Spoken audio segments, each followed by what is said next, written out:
And we are live. What's up, ladies and gentlemen? Canadian Guy here, and we are back with Crash Bandicoot 4. And for those who are wondering, yes, the splint is off.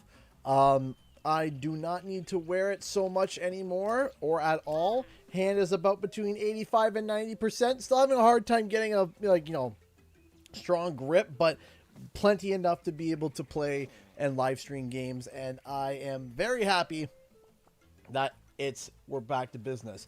Still not out of the clear yet, because if my hand does pop, if the thing does pop back out and things have issues, then I have to go to a hand surgeon. But for now, we're going to embrace and be happy with the fact that it's good, it's strong, and I am simply pleased just because of that. Give me a minute to finish getting set up here, and we shall begin. The sound might be a little bit quiet. Yeah, it is quiet because I turned it down for a certain recording. There we go. That's better. Woo! There we go. Wow! So, hey, 2 thumbs up. For real this time. Okay, give me a minute to finish getting set up, and we shall begin. So, what was I going to say now? What else my train of thought? Into the abyss, into the unknown. Hopefully, if everything works out, we are going to have a new video out either tomorrow or first thing Monday. One or the other, just in case. While I'm getting set up here, we have, as I said, I haven't been able to model too much. It was yesterday I was able to get this off. I was able to get the splint off, so I've been doing a lot of catch up. I've basically just been printing for 3D printing wise. I've just been printing and restocking what we already have. So there is a large number of restock in the Etsy store if you want to go and check that out. We have a lot. We have a lot of stuff that's been refreshed. We still have other stuff that's going to be coming out as well. At the moment, we have, there we go. Either tomorrow or first thing Monday, we're going to be listing some controller holders. We got a Banjo-Kazooie set here, and we have, of course, a Spyro set, which a lot of people really liked over on the social medias, over on Twitter and such. And we have a Crash Bandicoot one in prototype right now. It's coming along. We're getting there. It's prototyped, not finalized quite yet. And do we have anything? Oh, yes, we do. We have one more thing that I want to quickly show before we get right down to it. We had the Danger Dragons. Now we also have Danger Bandicoots. So we got the Danger Bandicoots ahead, and we've restocked on Danger Dragons ahead as well. Also, I printed a whole bunch of purple eggs. We have a whole huge stock of purple eggs. I can almost dedicate an entire shelf to purple eggs now, especially after the what's it called? Especially after the amazing turnout that we had from the last video and everything. One more thing I gotta do, and then we're hitting it. The last thing that I gotta do is here. So the next week, next 2 weeks, I think we're gonna be streaming some interesting things that are gonna be coming up. I'm super excited. I'm super excited to see. We're going to be having a sponsored stream coming up, as long as everything finishes up, and I will be as clear as possible to let everyone know what stream that is. I'm not going to announce what the game is quite yet, but it is a game I've had my eye on for not an egregious amount of time, but definitely for a decent chunk of time. I've kept my eyes on it. And now I am excited to be able to finally try it. So, well, I already tried it, to be able to live stream it and sponsor it. So, I'm excited. There is a lot. There is a lot going on. There is a lot. This sponsor is a one-time sponsor for now, but hopefully they're happy. And I want them to be happy so that whenever future projects come forward, they may want to, call upon the help of the CG community once more. There is actually like 4 games coming out that are very all back to back. 2 of those includes Astrobot.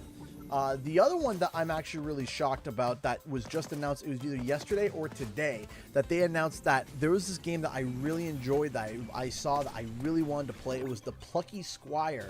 They just announced that its release date is September 17th, so a month from now the Plucky Squire will be released, and I am going to try to get my hands on it because that game looks awesome.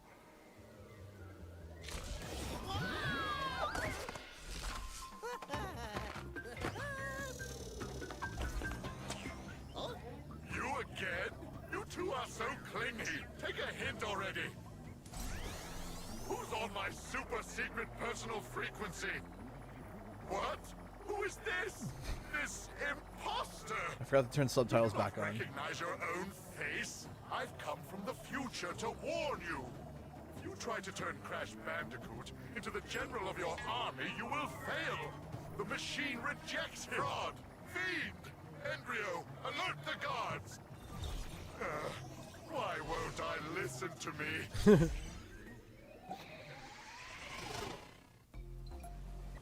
The little goat game, Billy Bust Up. No, we do not have a date on that as of yet. But as soon as I know, I will try to let everyone know. Okay, here we go. Listen up, lackeys. There's an imposter me on the loose. Identical in appearance. Beady eyes, lips like 2 overripe bananas, skin like a jaundiced mole rat. A bona fide 10. One of my favorite lines. So this was the one level when I was reviewing this game, when I was in the preview stage of this game. This was the one level that made me like basically rage quit a little bit. Thank you so much, Gaming Pez, for the first donation on the Streamlabs bar. Thank you, thank you, thank you so much. I appreciate that. $1 on the Streamlabs bar. Nitro Kart was the last Crash game where Crash, Coco, and Crunch were as they were originally intended from Naughty Dog and not full-on slapstick. Do you miss how they were originally, or do you prefer them as they are now? I prefer Nitro Kart and before. So, I did.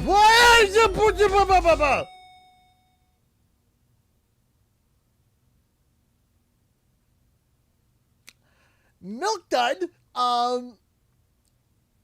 here, I'll just do it with the voice. Milk Dud just donated $100 to the bar. That is incredible. Where are we? 18 minutes into the stream? 18 minutes into the stream, we're at $101. That is amazing. Thank you, thank you, thank you, thank you, thank you. Thank you, Milk Dud. That is awesome and kind and super sweet. Thank you. Wish I could watch the stream tonight, but I'll be busy. But I'll definitely be able to catch tomorrow's stream. Looking forward to nabbing one of your Danger Bandicoot signs. Take care, CG, and everyone. Hope you all have a great stream at night. Thank you so much. Yes, I am going to be getting the Danger Bandicoot up hopefully later, either tomorrow, maybe even tonight. We'll see. But Milk Dud, you are amazing. Thank you, thank you, thank you so much. Don't worry, Gaming Press. I still saw your donation. I'm going to make sure that I answer that. That is incredible. Thank you, thank you. Hey, if we could fill the bar this month, I would just be over the moon. That would be fantastic. Thank you, thank you, thank you. Okay. So my take on, hold on a second, I gotta check something. So the hidden gem was up here, so I might die here. Granted, I might die, but before. Trying to because the hidden gem was up here before and it's still there. Okay, so enhanced version still the same.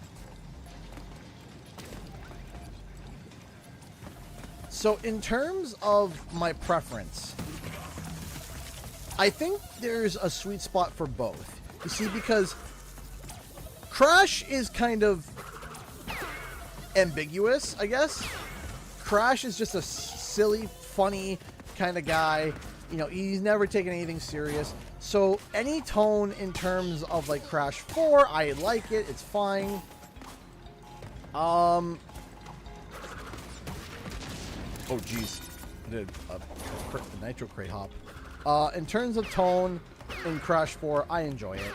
I enjoy the tone that they have in this game. In terms of crunch, I feel like there's a happy medium, and I feel like that's something that Toys for Bob kind of went for. Oh, come on, something that Toys for Bob kind of went for with their version of this game, which was kind of like a little bit of an in-between.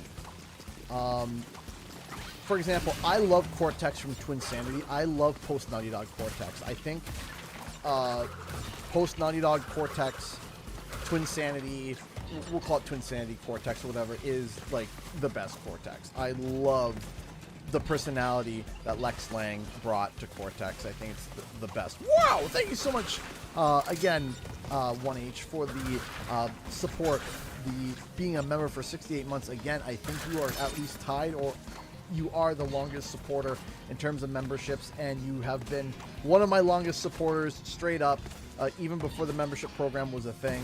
So, again, I appreciate all the love and support that you've given me over the years, and a million thank yous. Thank you. Thank you, thank you, thank you. And also a million thank yous for the project that we currently have that we're talking about. So we will keep that quiet for now. I'm doing good, Adrian.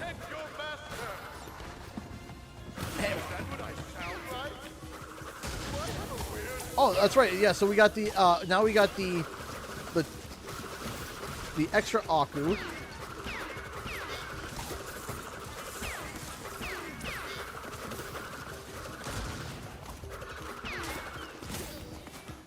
You see, it's nice to get that, because before the Aku was only used as a pity Aku. It's like, okay, well, you died enough, so here. Wait.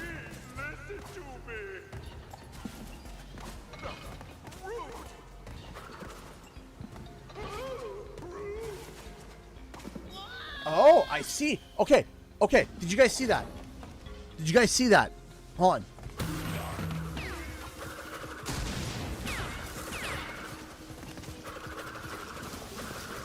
I knew there was something goofy there. I saw the sign. I saw the crystal sign, and I was like, that wasn't in the original.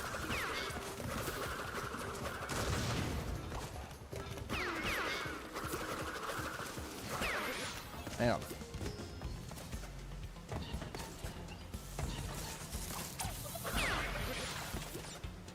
Ha-ha!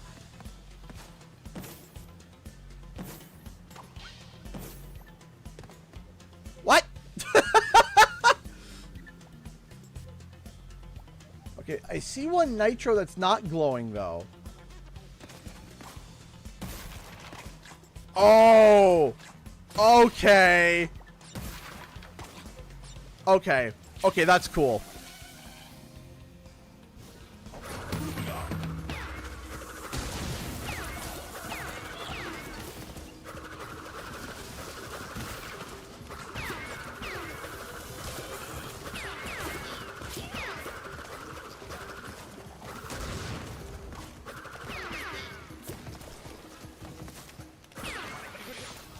Also, it makes the placement of the level is perfect too, because think about it. It takes place in the past.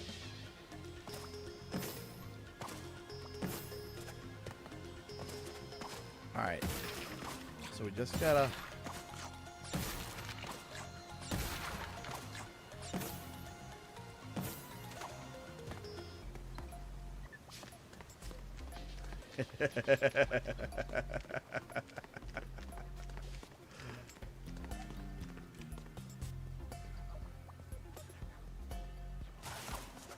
Boom, baby!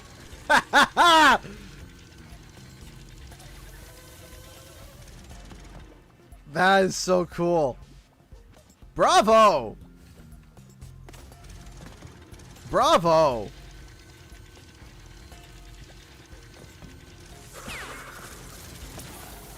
Bravo! Oh, I hate the wall running here.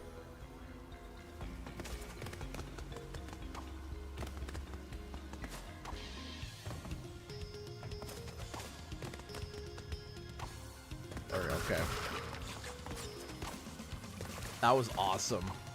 That was amazing. That was really cool. I still have to go back and get a bunch of the tapes because I've just been kind of racing through. I haven't done any of the tapes yet, which I know apparently have been changed as well.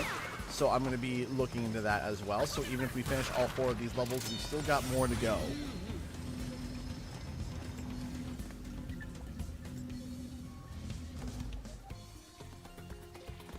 So one of the things that, for me at least, I very much enjoy, I'm not as like, oh, I need everything to be classic paint by the numbers, Crash Bandicoot or whatnot for new stuff. I very much am enjoying like different takes and stuff. That's one of the things that I think that, especially as we enter a new ownership, that we might have to be, you know, cognizant of. Which, by the way, I need to let you guys know something, which I think it almost deserves a video in of its own, is that, did you guys know, right now, Crash Insane is on Game Pass? But no, that's not the breaking news. We can't, you know, for some people, that might be breaking news. Some people are like, oh, I didn't know it was on Game Pass. That's not the biggest breaking news. Let me tell you the biggest breaking news. Did you know that right now, Crash Bandicoot Insane Trilogy is the second, right now, number 2 on Game Pass? And that the only game that is behind it, that's ahead of it right now, is Minecraft? Let that sink in for a second. They have Modern Warfare 3. They have Modern Warfare 3 on there. And guess what? It has passed it. And now, I don't know what the terms of measurement is in terms of like how they do it by downloads. If it's like, oh, is it like downloads in the past month? Is it downloads in the past 6 months? Is it downloads in the past week? Et cetera, et cetera, et cetera, et cetera. All of these different things. And what I'm trying to say is that, actually, before we do this, we gotta go back and do the purple gem route. Let's go back a little bit. But what's got me excited is, think about this for a second. I was having a conversation with a buddy of mine, and he stated something that I was like, you know what, that was so eloquently put. Yeah, you're right. That's exactly how that's, in my opinion, it was so well put, well said. It's true, is that you got Xbox sitting here, and they just paid $70 billion for, no, it's back one more. $70 billion for Activision, and of course, their 2 big key players there is, of course, going to be World of Warcraft, and then, of course, Call of Duty. And you just spent $70 billion. You put Modern Warfare 3 on there, and you put Crash Bandicoot, and Crash Bandicoot just passed it. It's going to make Xbox turn and say, why are we not doing something with this? Like, seriously. You know, everyone wants to sit there and be like, oh, well, look what they did for Banjo-Kazooie. Look, I'm sorry. I don't think Banjo-Kazooie, and I love, this is coming from someone who absolutely adores Banjo. I really enjoy Banjo. But honestly, I didn't see Banjo hit that high in terms of Game Pass numbers. So whenever people want to try to use the argument of, oh, but what about Banjo or what about whatever? Let me tell you something. If there is a willing and wanting party to make a Crash Bandicoot title, I got a feeling that Xbox is going to be more than willing to throw money at whoever it is to make it. Because, boy howdy, let me tell you what. Right now, we are in a industry slump. And that industry slump is going to require more. And again, my buddy said it really well. He thinks that there's going to be more AA games that are not as big budget as like Call of Duty and stuff. Games budgeted like Crash Bandicoot. Games like Spyro the Dragon. These games that have such a high sales value already and don't require a AAA $500 million budget. Right? And I'm excited for that. Because companies follow trends. Companies follow trends all the time. I mean, case in point, Crash Insane came out. How many remakes done in the style of Insane came out? Where it was, oh yeah, it's the original game running, or at least a part of the original game running underneath and, you know, with a new skin over top, right? There's the purple gem route. I see it now.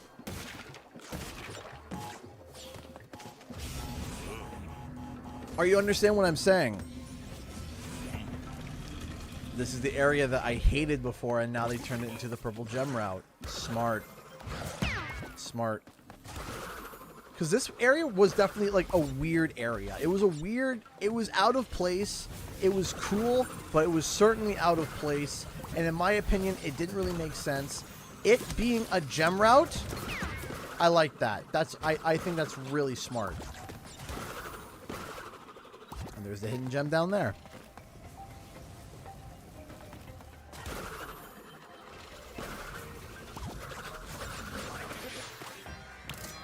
Hidden gem found.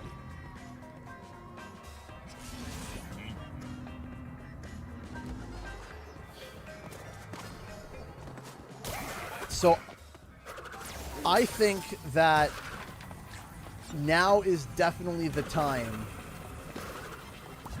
for...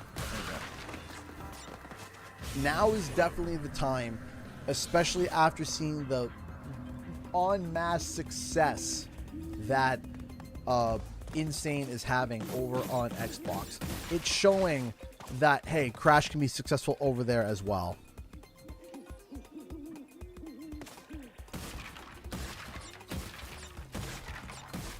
And I'm positively thrilled by the news. Positively thrilled. And I remember someone saying, oh, having Crash on Xbox, it means Crash is dead to me. Why? Like, that to me makes zero sense. If they were like, yeah, we're only bringing it to Xbox consoles forever and always, screw you, and you'll never get Crash on another platform, then yeah, I can understand saying that.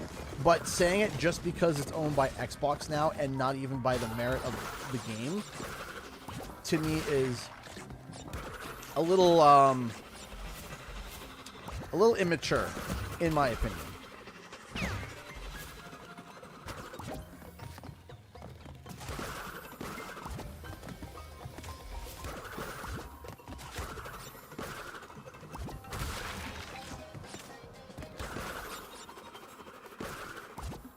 Go.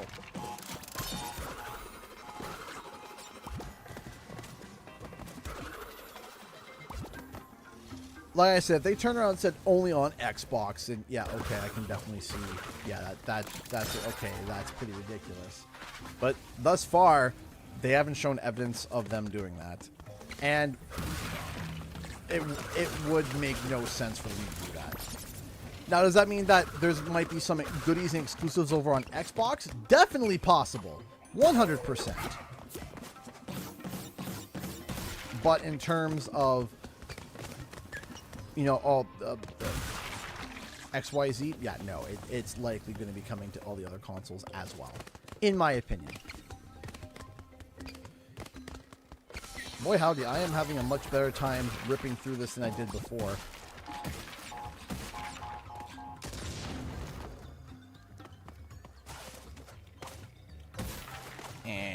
Just, oh, jeez.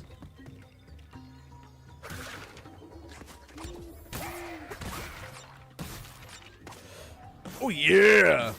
3, 4, 5. All right. For some of those who are coming in halfway and wondering, ah, no! I was this close for the insanely perfect. But we needed the hidden gem, so we'll be revisiting this level. For those wondering who are like, wait, why are you back at this level? Didn't you finish this? I did, but there was a purple gem for us to go back and get the hidden gem of, and I wanted to see it. I wanted to see this beautiful purple gem. This beautiful, gorgeous purple gem. 4, 5. Yeah, apparently there is rumors that there's going to be another big Xbox title being announced for PlayStation next week or within the week. Either next week or within the week. And a lot of people are saying that are predicting it's going to be Forza. That's what some people are saying. And there's another title that some people were saying. Sea of Thieves already came to PlayStation. I'm trying to remember what the other game that people are suggesting that it could be. I can't. Come on, come here. I can't remember. What was it? Because we were saying Forza. Starfield. That's it. That's the one that people were also saying. They're saying Forza or Starfield.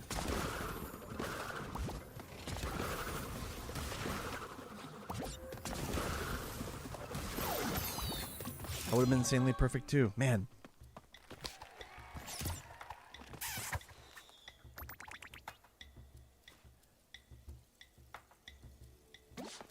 If they, as in the whole franchise, ever go exclusive, then I'll be upset. But if it's just cosmetics like skins or cheat codes, I'm fine. Yeah, same. Also, too, here's the thing, and I'm going to be here. I can't wait for people to sit here and take this out of context and be mad at me for saying it. But there's also a part of me that's also excited, as long as it's basically, as long as it's basically like day one, where it's like, hey, it also comes out for, other consoles as well. Did I do this level? I don't think I did. Yeah, whatever. I'll come back and do these levels later. So, I'm going to say this, and here we go. Controversial opinion alert, and controversial Canadian guy. Hey, here we go. You ready? Looking at it as a content creator, I am so excited for Spyro 4 in the fact that it would be day one an Xbox exclusive, Xbox Game Pass. Not exclusive, but it would be coming to Xbox Game Pass day one.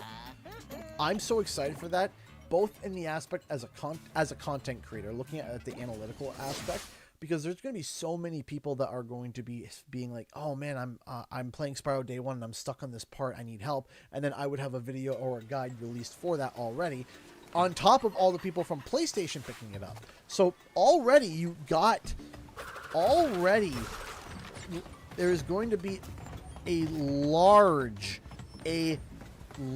amount of people who are going to be searching up Spyro 4 aspects day one, and I'm hoping, I would think, you know, when I get the Spyro 4 review code, whenever that is, or just the new Spyro game review code, if and when I get that, it's going to be really nice to be able to sit there and make guides, knowing that a lot of people on PlayStation are going to be looking this up, but also Xbox. The amount of traffic that is going to come to the channel is going to be obscene, and I'm going to be very, very, very excited for that. So I'm excited in terms of that. And as a fan, I am more than excited. I mean, I think my videos state for themselves how excited I am for Spyro 4. Braxton Richards donating $2 super chat. Thank you. I'm excited to hear that. Yes, that's right. There's another piece of good news I forgot to mention. Hi-Fi Rush is alive, ladies and gents. Hi-Fi Rush is alive. So, one of the studios that publishes and owns, what's the other Battle Royale game? PUBG. I just passed a hidden gem. Did I? No, I don't think so. I didn't see it. I think the hidden gem is different here now. Because it's the,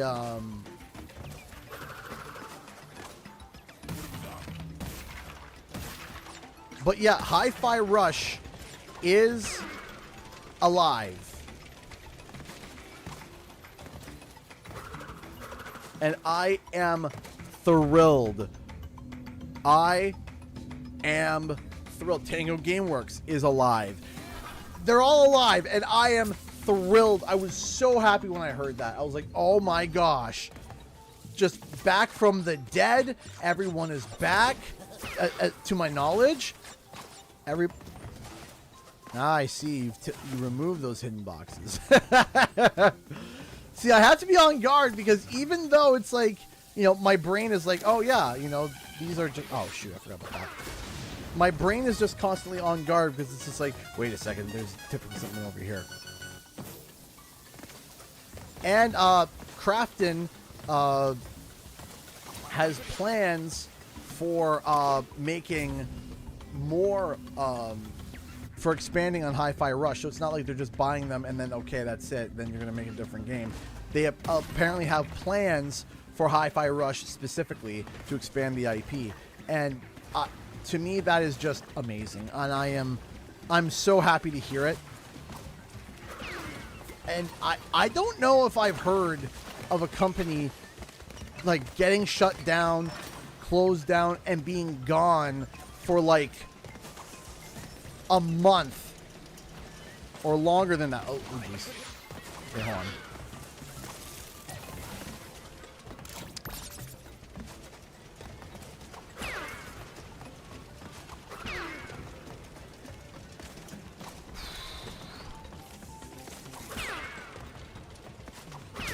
This is probably the dumbest way to do it, but I did it that way anyway.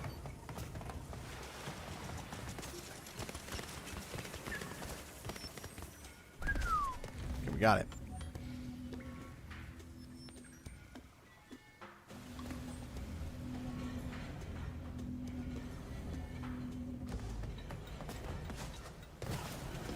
Okay, gotta focus here, focus here. Okay, avoid the death, avoid the death. Get that, climb up, hop up. Hit that, okay. Wait for the next, and jump, get up, jump. Okay, so there's no immediate death right here, so...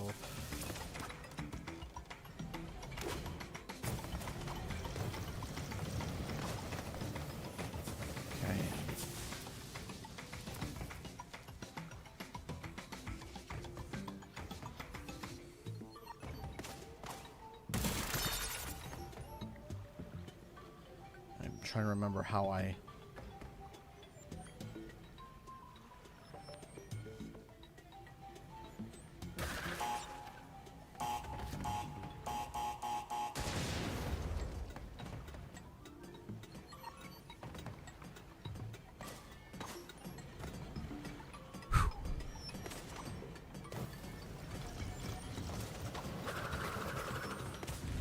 Got through the gauntlet on the first try. Oh, no, we're not done yet, are we? No, we're not done yet. We're not done yet. I was about ready to start celebrating. We're not quite done yet.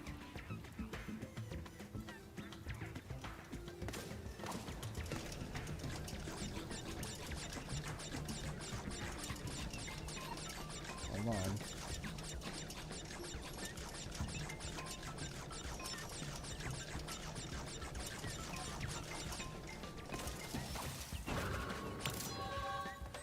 Now we're done.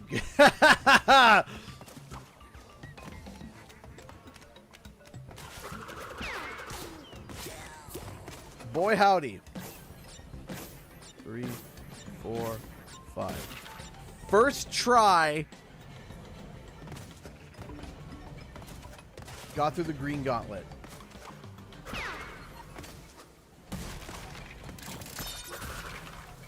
Whew. We got the checkpoint. Good. First try. Oof.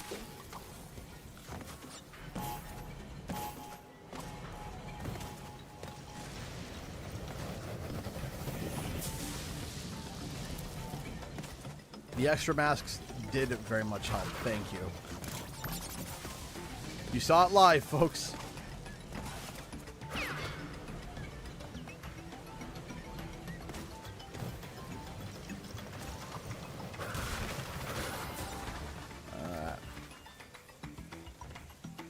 Wait for that to finish there. There we go.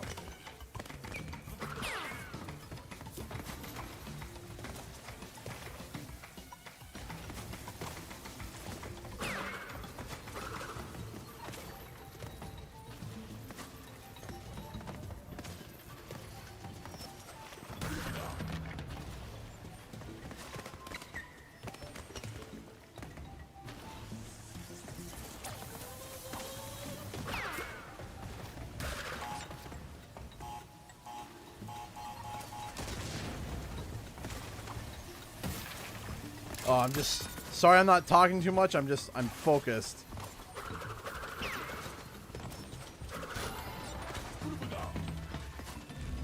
Hey, thanks for subscribing. Eggs are cool.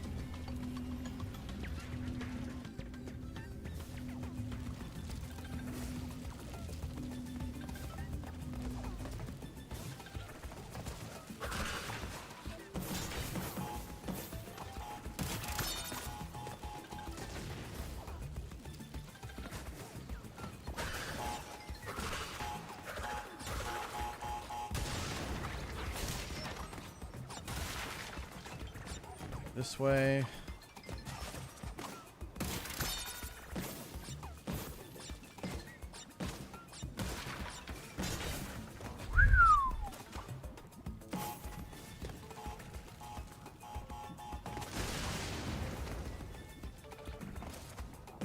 Oh no!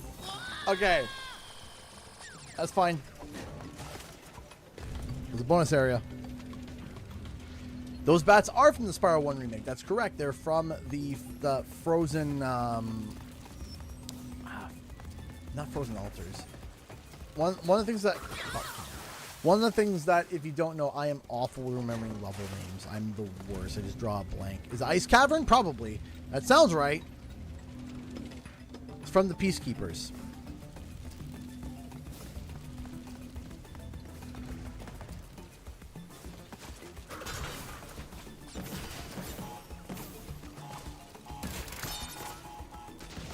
Yeah, they're the same bats, just literally big.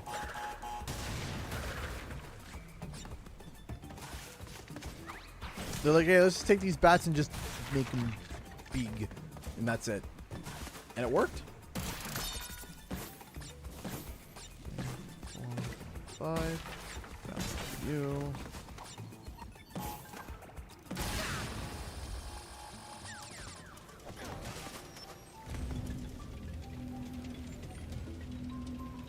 Oh yeah, Crash 4 is still my favorite Crash game.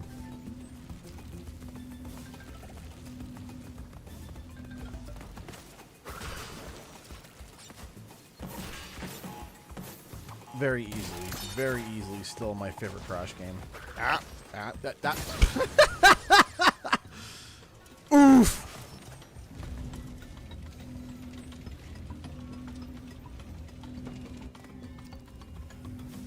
See, I'm a little bit more relaxed because it's just a bonus area, right? And it doesn't count for death, so... I don't got my A game on.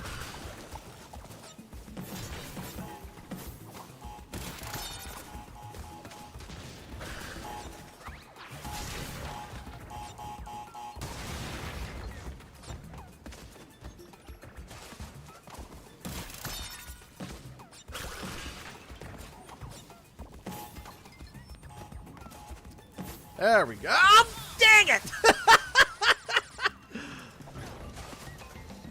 It was going well! And then it wasn't!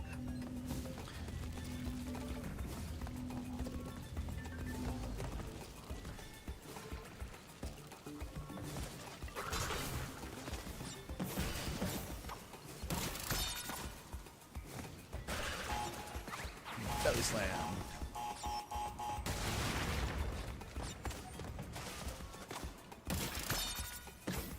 Two, 3, 4, 5. Man.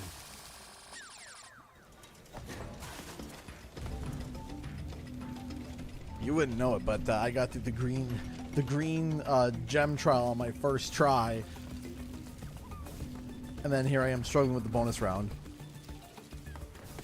Ah. See, not even paying attention.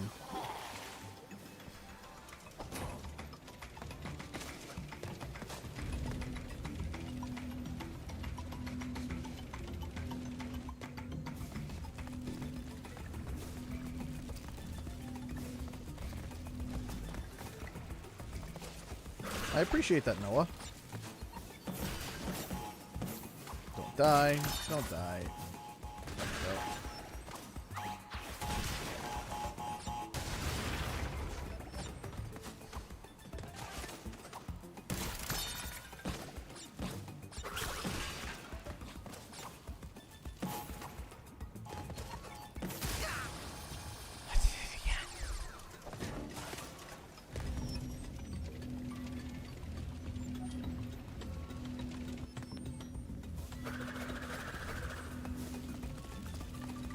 We'll get this. We'll get this.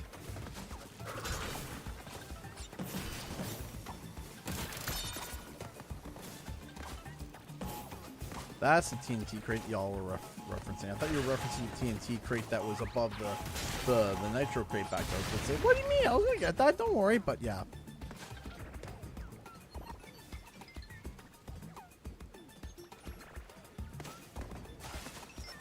I don't. So, if I were you, Majin, have you played? Do you have Spyro on PC? Again. And or are you interested in Spyro on PC? And do you have Crash Insane on PC? And or are interested in Crash Insane on PC? I'll explain why in a second. The reason why I say that is because there is typically a bundle called the Lucky 7 that goes on sale fairly often, probably about once every couple of months. It's called the Lucky 7. And it goes on sale on Steam. It's called the Lucky 7. And it might even still be on sale now because it was on sale recently. As of like a week ago, it was on sale. But essentially what it is that it is a bundle. It is a bundle that you can buy. Okay. No, I can't do that. That's how we do it. Is a bundle that you can buy that is like literally for like $40. You can get all insane. You get insane Spyro Reignited and Crash Bandicoot 4 all in one batch. So if you've already bought the game on console and now you're thinking about buying it on PC and you have any other remote interest in any of those other titles that I mentioned, I would either go and buy the Lucky 7, which is already all those games at a discounted price, or wait till it's on sale. The Lucky 7's on sale, and then you can nab all of those games for a really decent price. Flashback.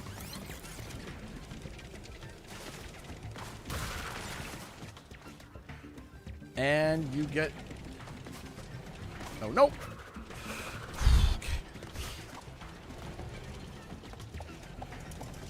There's a crate over there.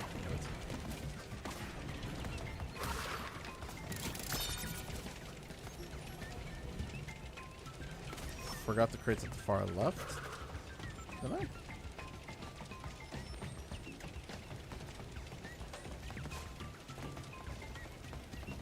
You're right, I did. Thank you for reminding me.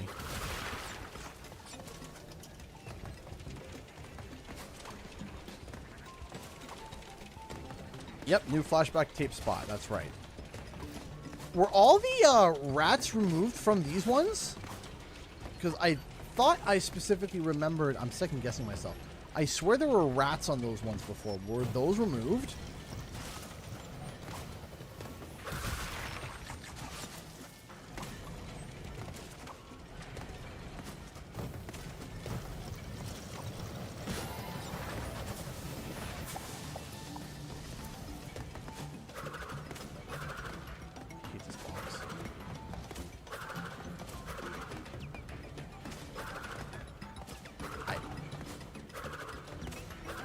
Like,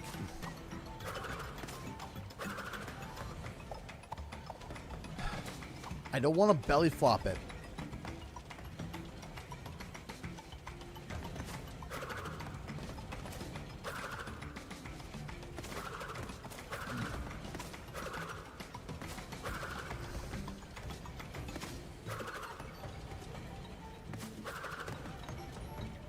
Because if I do the low spin, I know I'm going to hit the TNT crate.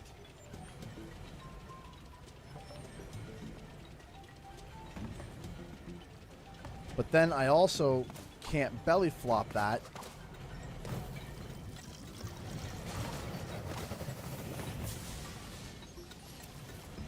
If I spin without jumping, I'm going to hit the bottom.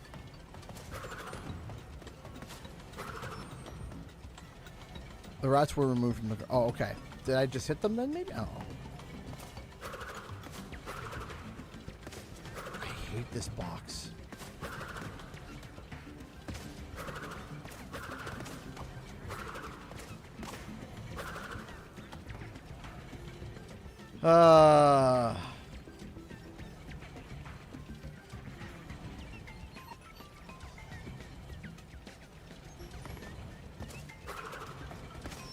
Oh, got it. Oh.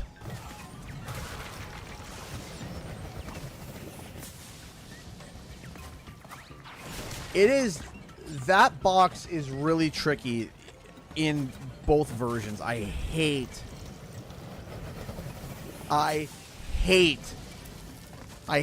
those pile of boxes. It's still present in this version too, but in the original Crash 4, I don't know what is with the hitbox in that one. I don't get it. It's awkward. It's weird.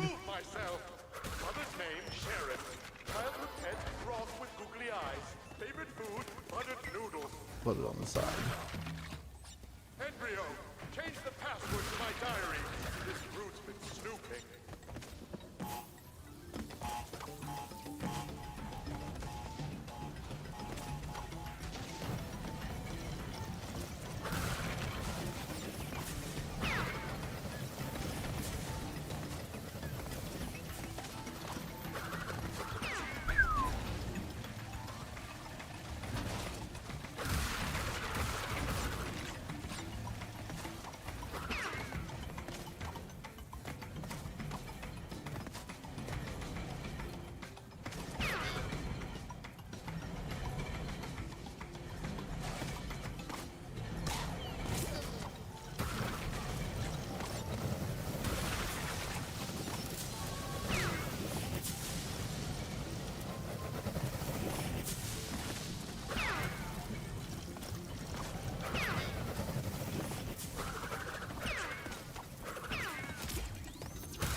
Insanely perfect? Insanely perfect? Insanely perfect? Oh, yeah! First try! First try! Let's go!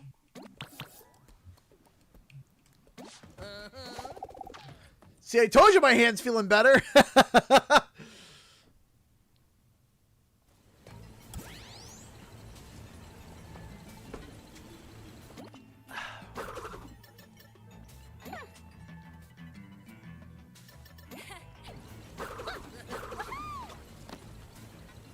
All right, let's rip through Cortex Castle with Coco.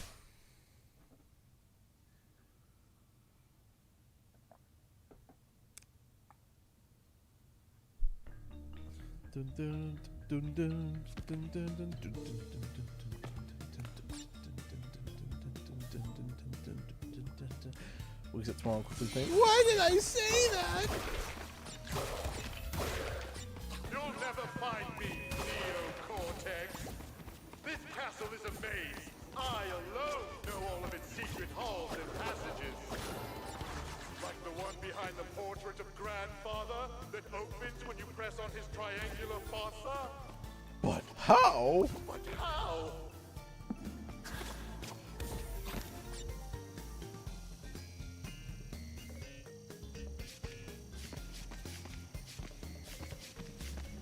So does Sharon have an S on her head? It's a good question. Oh. Oh, no. Let's try this again.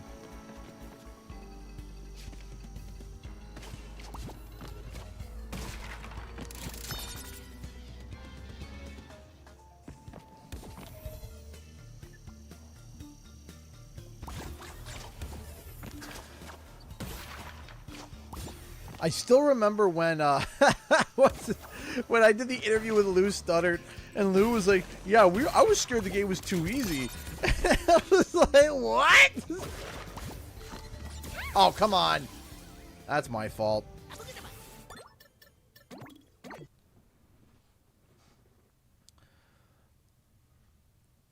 He was saying, it's like, yeah, whenever someone completed Cortex Castle, it was like a whole celebration.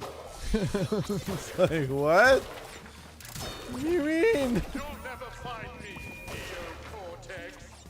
This castle is a maze. I alone know all of its secret halls and passages. Like the one behind the portrait of Grandfather that opens when you press on his triangular fossa. But how?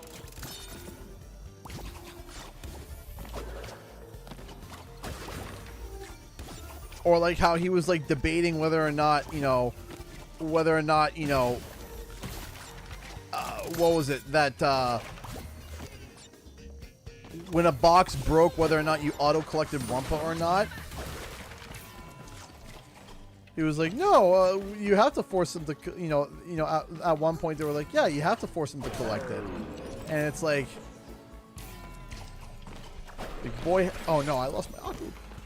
I lost him early.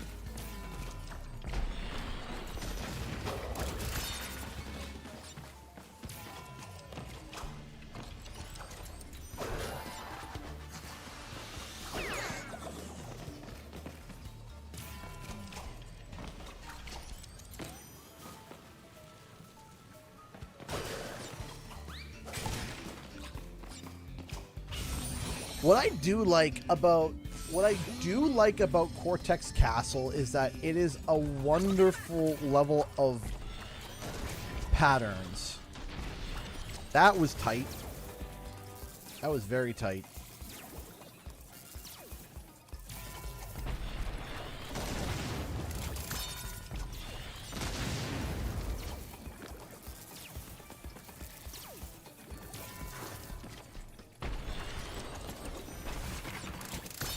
And while Cortex Castle, like, yes, it's difficult.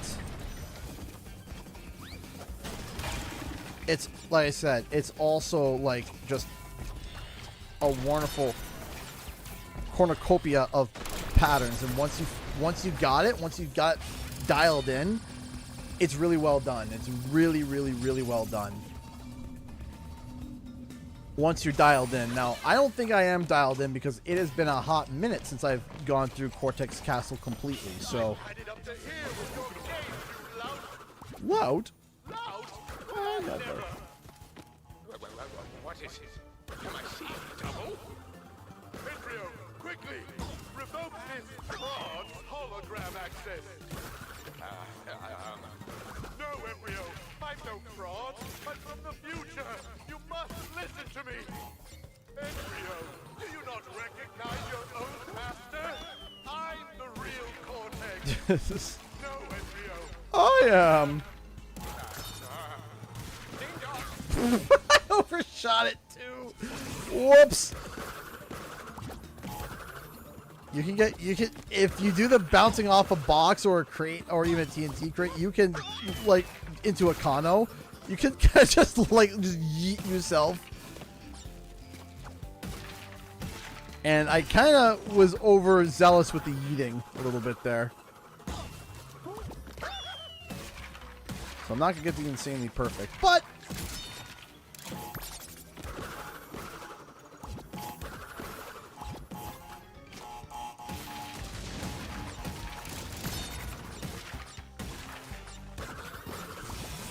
You.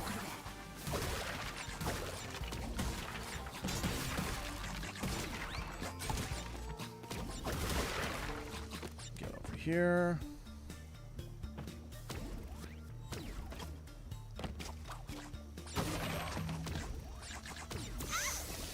Overshot that one. Try it again.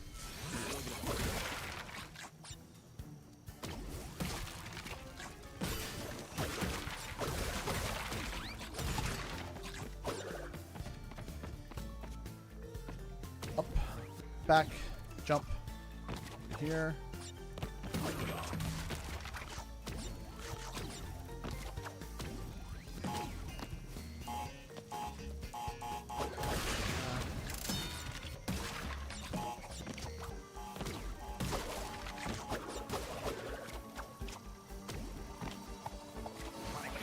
Oof. Hold on. There we go.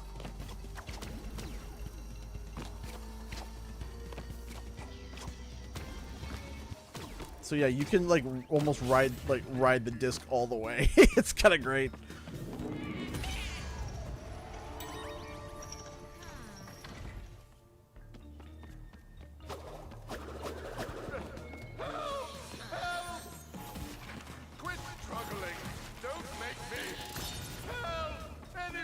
All right, here we go. An evil doppelganger situation. I'm not a doppelganger. I'm... No, forget All right. it. It's been a while, so here we go. There, that'll shut me up.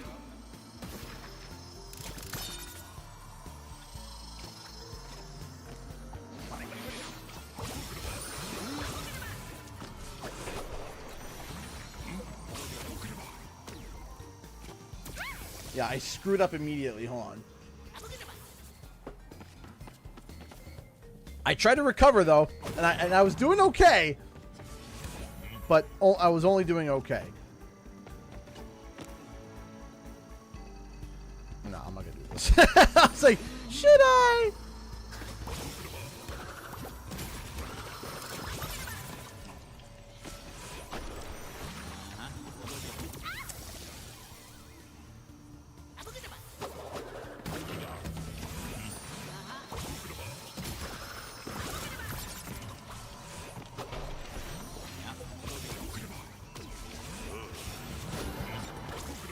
Oh, come on. Ate my jump. But we're good now.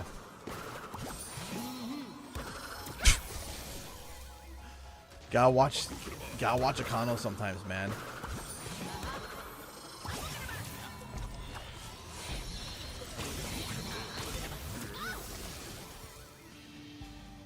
Gotta get redialed in.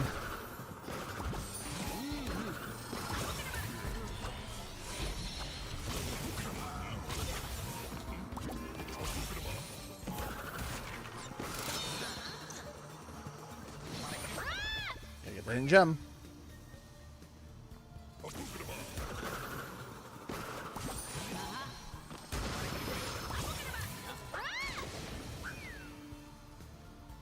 We're gonna die 2 seconds later. I know, right? We're good now.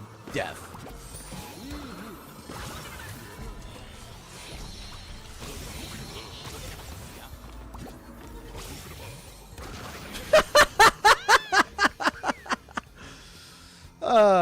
Oof.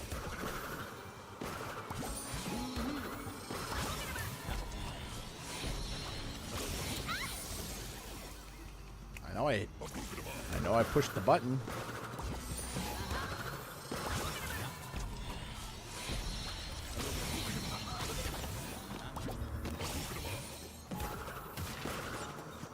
No!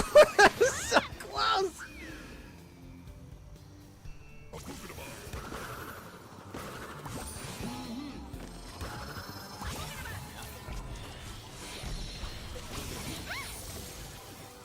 I push it's the button.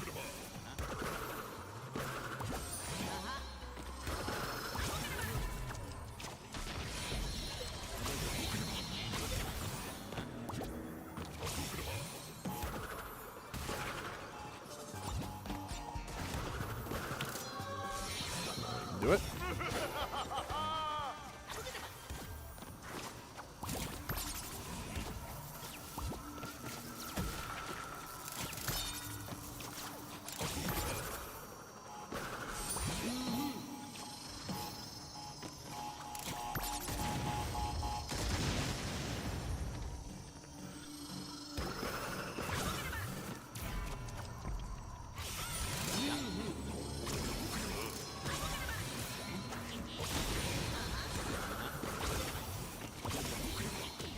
Oh, dang it! Right there.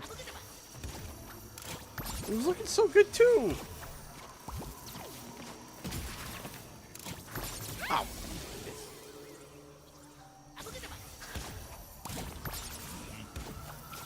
I almost said a childish word that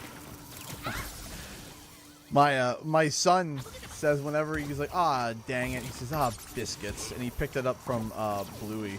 And now he's got me saying it.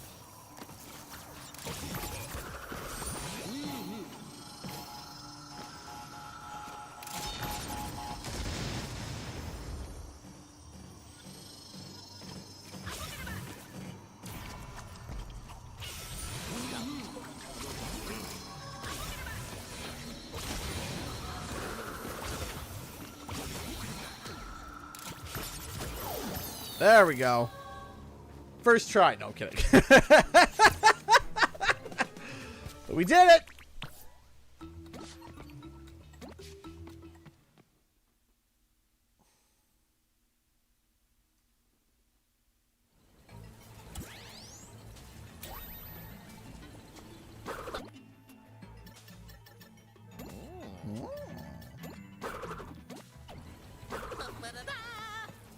All right, the past unmasked.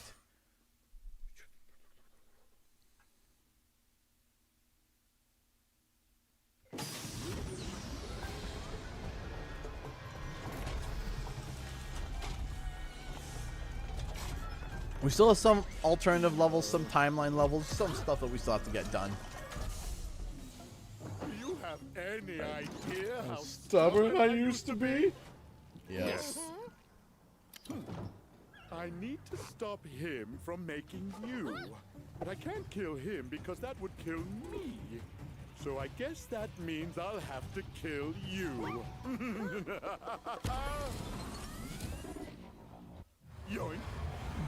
Not my masks! Anything but my masks! Jump on the shoot-o-matic? Cheater! Unbelievable!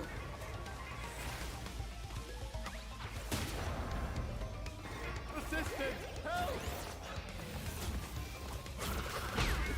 Yay! Just relax and accept non-existence. Thanks.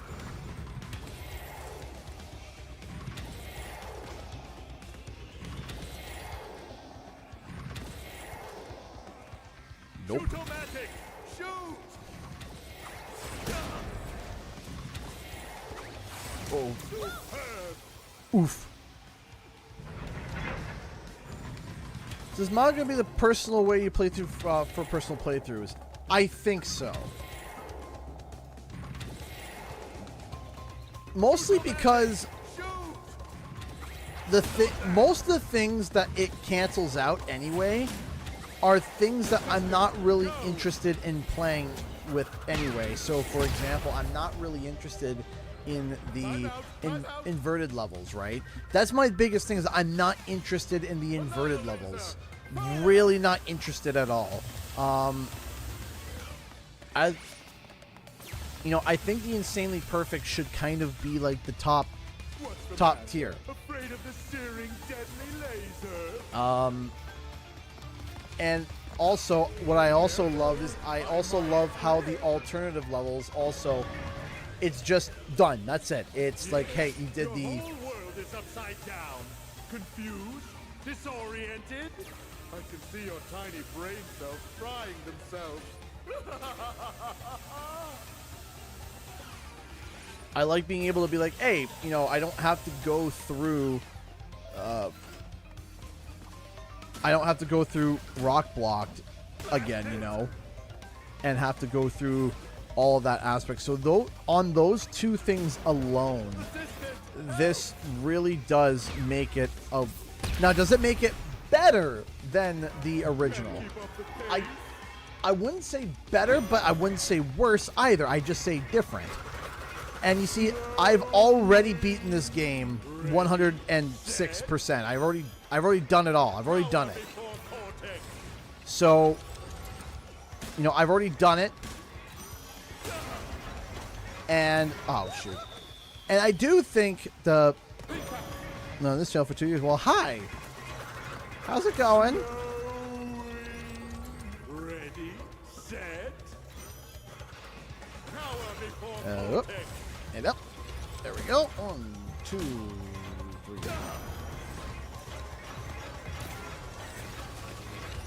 Is this the definitive way to play it? Assistant, go. I definitely think for those who have already beaten the game and just want to casually play it and just have a good time and get all the skins and not have to replay some of the, all the different stuff, I do think that this is a great way to play. Another set of people where it's really good for is people that just genuinely do not like the difficulty, which I can understand. But I also do believe... Assistant, go. I'm less for the hidden crates, though. Like, it's still a good change. Still, not saying it's not a good change. Now that I know where they all are, it's not so much of an issue for me. You know? Not like this. Not like this.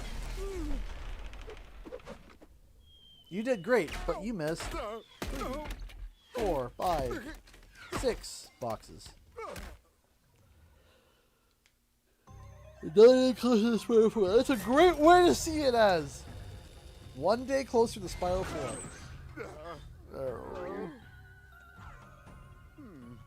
Must have taken a hit to the old temporal lobe. But a fallen foe can only mean one thing. It came to blows, and I won! My new general's first order of business will be to dispose of you. We are closer than ever before. Quickly, into the vortex. But Dr. Cortex, the vortex is not ready. We have no idea what it should do. Failure again. Explains a lot. Stay. What are you going to do to me? Looks like somebody needs a little time out. Somewhere he can't cause any trouble. Enjoy the end of the universe.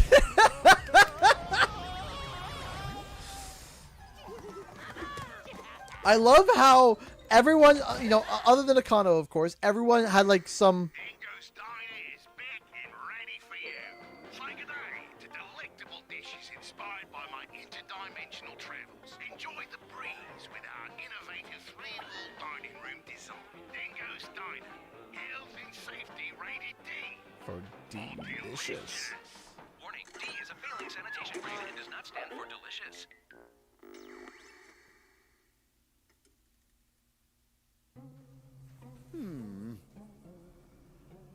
But I love how the masks were just like, they're being witty and coy. They're like, looks like you need to chill out. Where I think you need time for you to have a timeout. And then Ika just shows up. It's like, enjoy the end of the universe. It's just like not even witty. Not even a little bit witty. Like everyone's being coy about it, and then Ika shows up and is like, prepare to die. It's like, oh, oof, okay. Rest in peace, Mel Winkler. Thank you so much, Elena, for the $5 super chat from Grandma. Aw, tell her I said thank you. Thank you so much. But no, literally, like, prepare to die. It's like, oh, okay. This game has been a work of fiction. Any similarities to any marsupials, talking masks, dingo-alligator hybrids, or evil science guys with weirdly shaped heads, living or dead, is purely coincidental. You should not have played this game if you suffer from Wumpa allergy, crash rash, fear of alternate dimensions, fear of moving platforms, fear of still platforms, fear of sequels, fear of squishy noises, fear of bouncy noises, fear of super science, fear of collecting things, fear of 90s nostalgia, inability to comprehend time paradoxes, inability to forgive those who have wronged you, inability to pick a restaurant when someone asks you what you're hungry for, inability to remember where you parked, or a delicate tummy.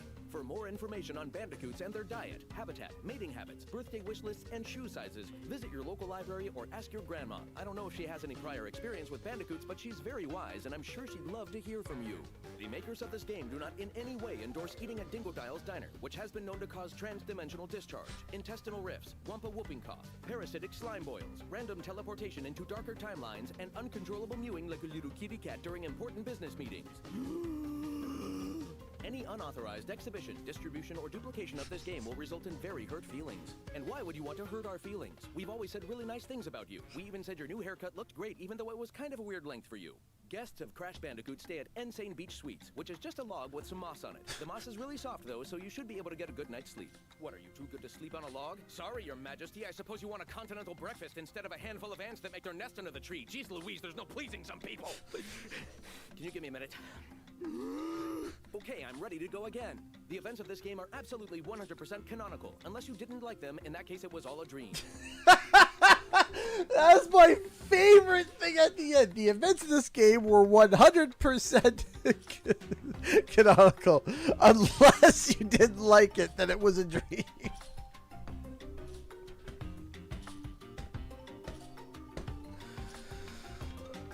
Ah.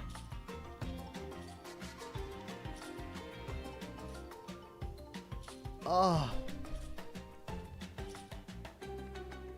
Oh. Oh. Yes, it is. It is Roger Craig Smith. It is. What? Yep, that is Roger Craig. Okay, so through the ringer. Hey, that's what my arm felt like. Oh, all right, give me a second here. So we have some skins that we still need to go back and collect. Like somehow I didn't get 90% Wampa on Crash Compactor. I don't know how I didn't, but apparently I didn't. So we got some gems we gotta get. We're at 90%, but 90 is just not good enough for me, bro. So we gotta do time trials as well. So why don't we just kind of start like progressively going through the game again, except we'll be doing just the basic time trials. Now, what's awesome about this is that even though we're going to be doing a time trial, we don't have to get the platinum relic. Thank goodness. Let me tell you what. My eyes, jeez, my eyes are burning. So we gotta beat. All you gotta do is just beat it on the initial run through, and then you're done. You're good. Bueno. All right. Been a hot minute since I've done this.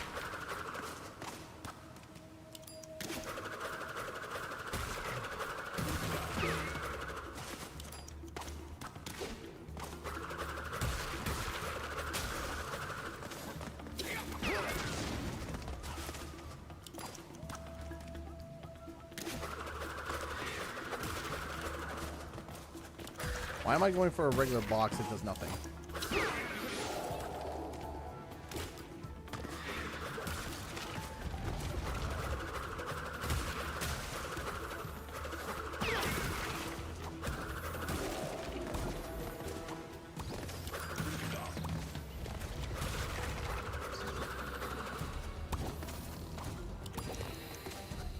So it should have stayed to the left. Okay. Catch me if you can.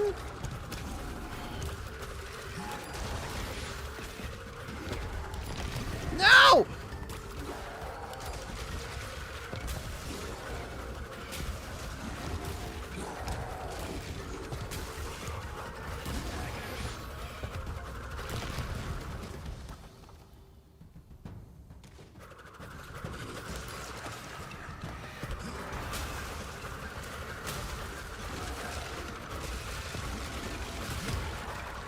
No! No, we were at the end!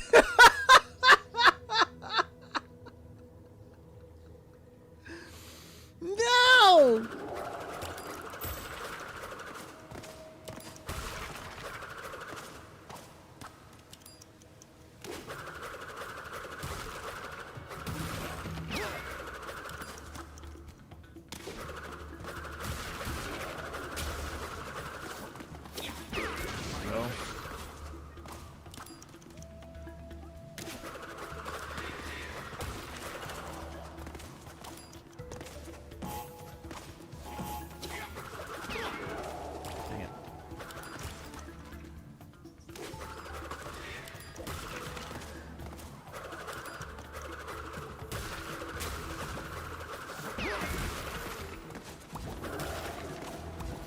Emerald Queen, give me 1 second. Currently in a time trial.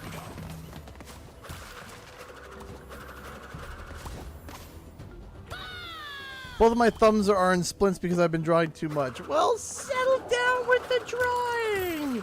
Don't hurt yourself. But I appreciate the donation. Thank you.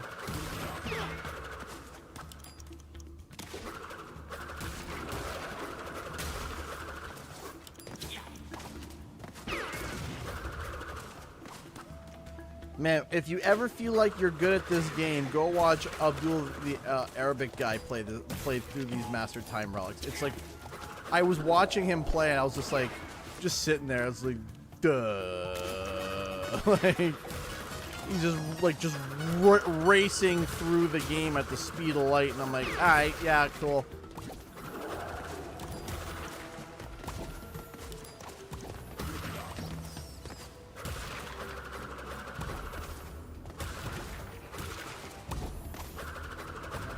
Come on.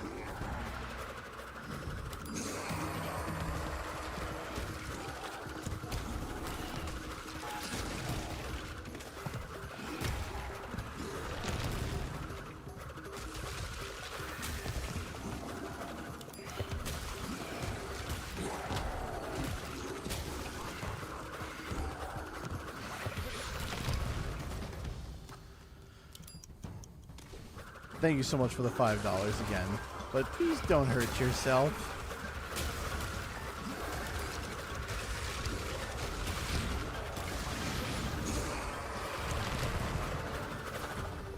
All right. Hey, I'll take the gold relic. All right. So that's done. Boom!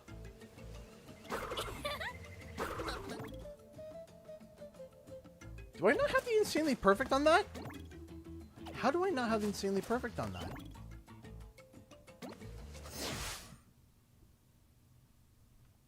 Oh, I know.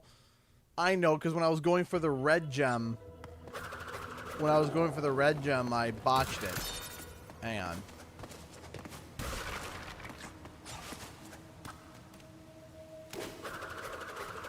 This will be another just quick run through. Give me a second, everyone.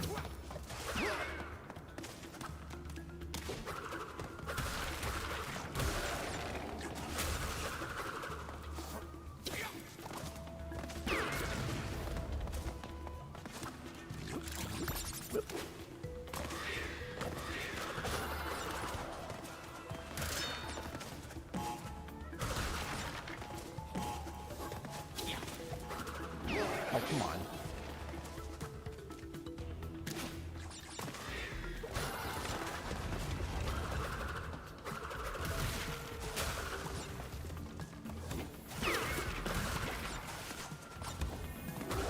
Go back this way.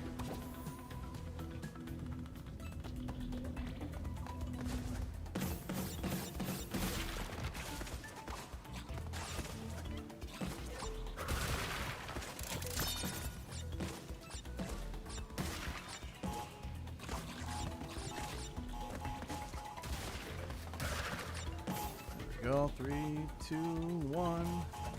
Away we go.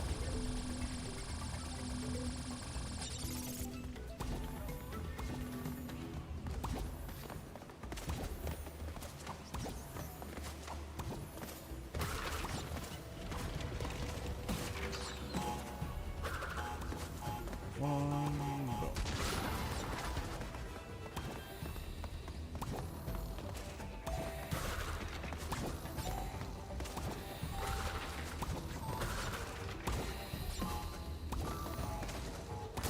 Come!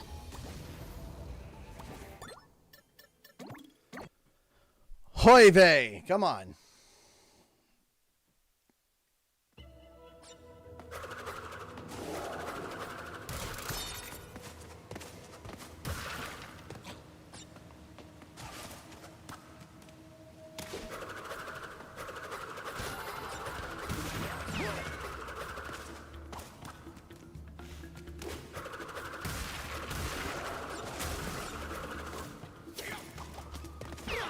Go. I'm sorry, everyone. I am out of practice. Give me a second.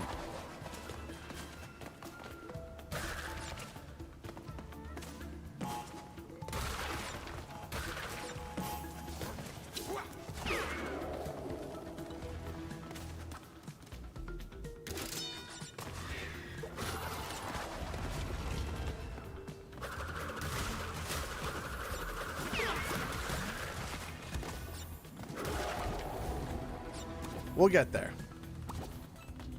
And after this, I have to go take a pee. So here.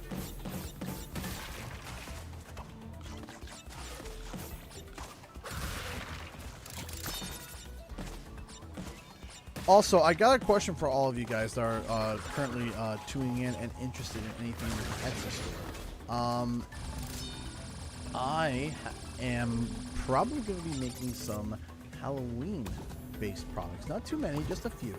And I was thinking about making some pumpkin eggs. Would anybody be interested?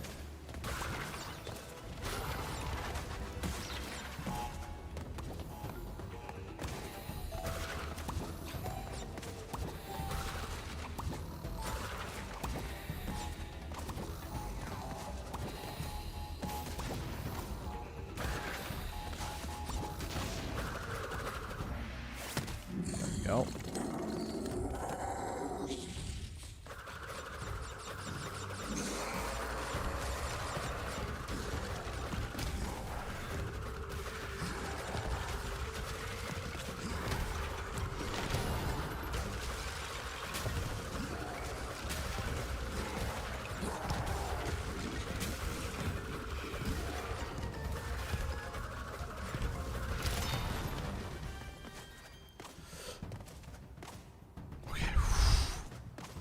Oh, whew.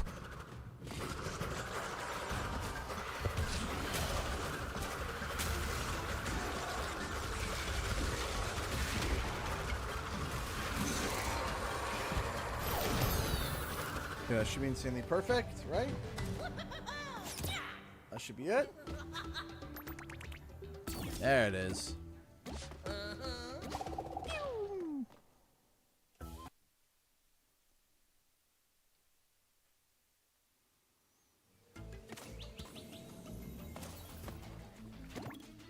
Okay.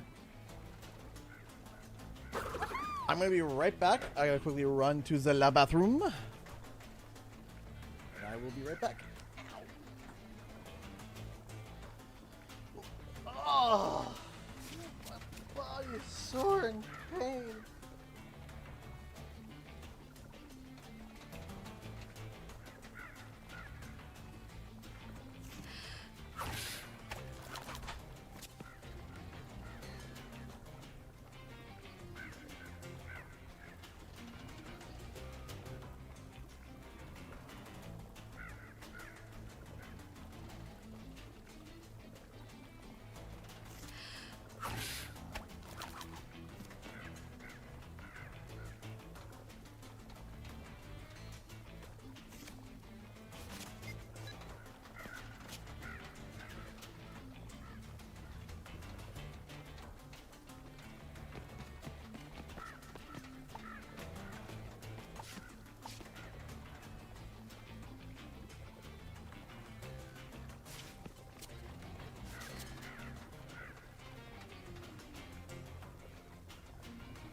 gotta talk to you guys about something. I gotta tell you guys something. I think it's hilarious.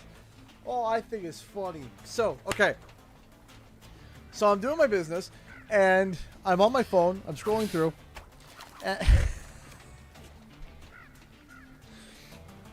So, you know me, I like watching wrestling. I like wrestling. I like my wrestling. I like my wrestling. My wrestling, I like it. I like my wrestling. And there's this spot for an interview between a guy named Cody Rhodes and Randy Orton. You might even know who Randy Orton is. You might not even know what wrestling is, but you might know who Randy Orton is. Anyway, there's an interview. Yeah! So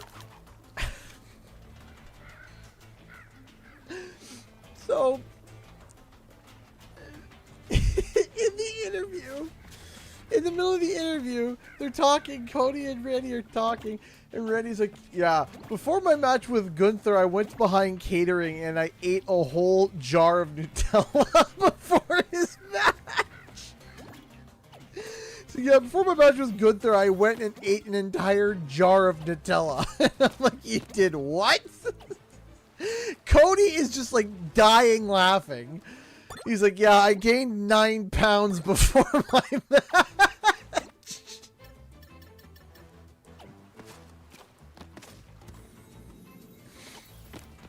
And I'm just dying. He's just like, he's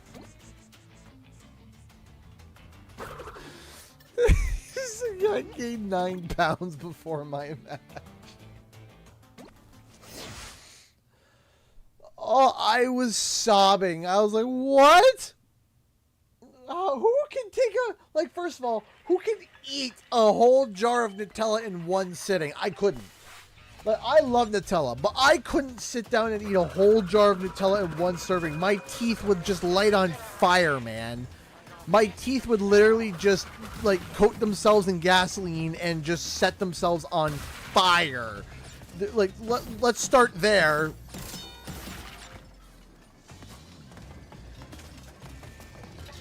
Second of all,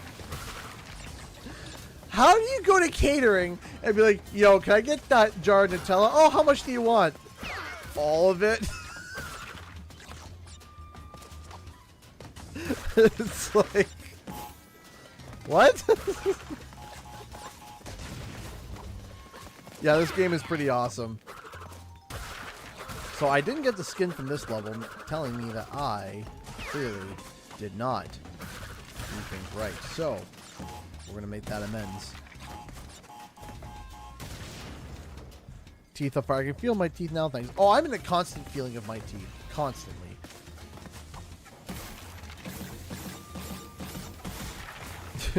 I'll take your entire stock.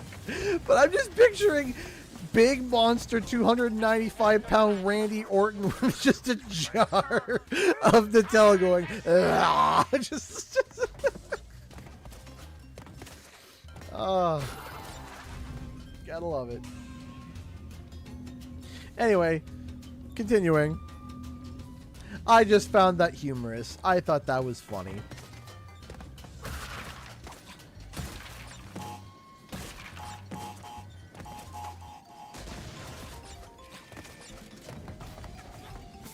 So yeah, I didn't get the skin on this level, and if you guys don't know, in the enhanced version, you get skins by collecting enough Wumpa.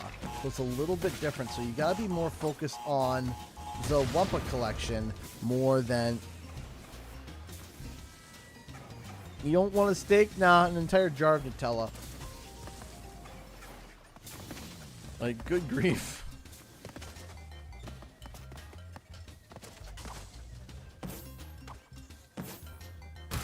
Go. There we go. Empty Nutella jar is another jar for you to drink from. Hey, are you mocking my drinking jars? Let me tell you what. They are beyond cheap and easy to clean.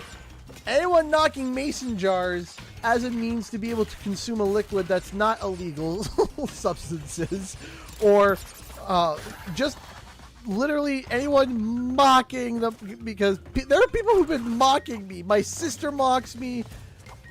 Many people mock me and me drinking my water from like a literal mason jar. And here's the best part about it. It's massive. It's tall.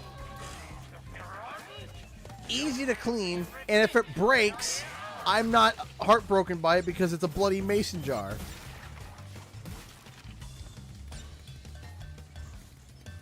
I don't understand the context of the Nutella discussion. Okay.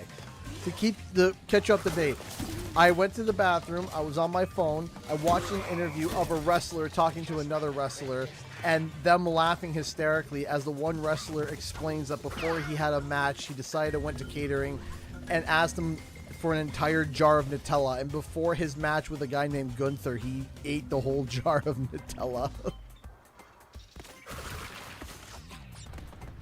In one sitting.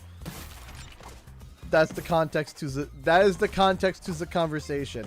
And I thought it was humorous that this big monstrous of a man, before he had a match, decided to sit down and just eat a whole jar of Nutella because why not?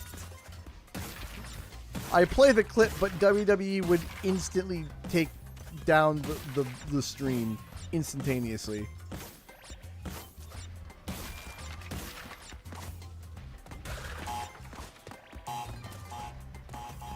Kablooey!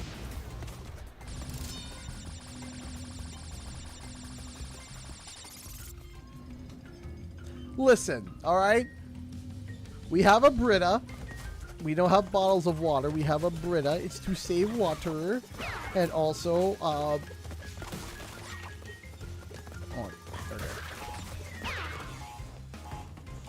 also, for doing dishes, too, it's so much easier because all these other little jars and stuff, they have these little like bottlenecks and Uh-oh. I needed Monty Lolly. I was like, I'm missing something here.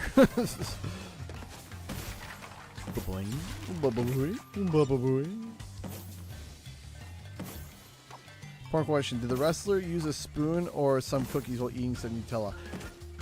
He didn't even describe a spoon, so I wouldn't be shocked if he just ate it just right out of the jar. Yes, we do serve milk in bags. Yes. I hear from my wife about it all the time. My wife is from the States, so she's always just like, why do you guys have milk in bags? I don't like it. I'm like, it's fine. It's fine. It's all right. She's like, no, it's not. It's like, who else does this? I'm like, I don't know. But it's fine. It's like, no, milk in bags. No. I'm like, what's wrong with milk in bags? Apparently, according to her, everything.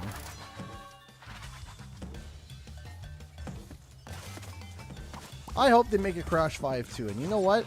I think that Crash doing insane numbers, literally and figuratively, over on Game Pass is going to help with that significantly.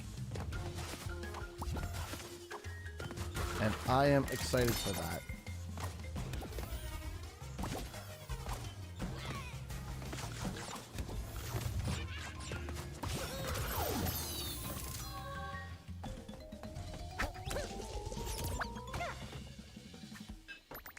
There we go.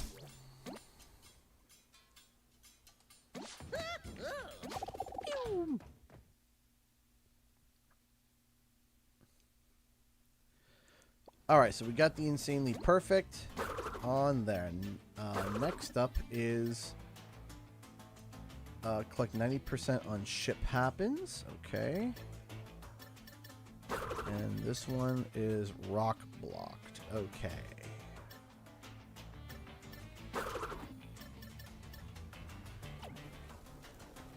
Did I do this one? Yes, I did. A cup rinser where you press the cup downwards on the button and it whole sprays up in the cup rinser. Yes, I did see that. I have seen those. I have seen those as well. No. Excuse me.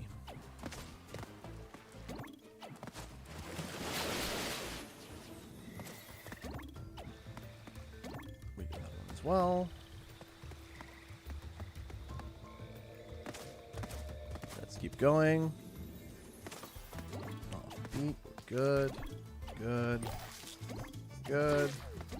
We're good. You're good. You're good. You're good. You're good. And stop. We'll buff that out, Captain. One of my... Absolutely love that that bloody joke. Bandicoots are en route. I must reach The spot. Well, already off to a horrible start. Who's your favorite character or villain in Crash Bandicoot?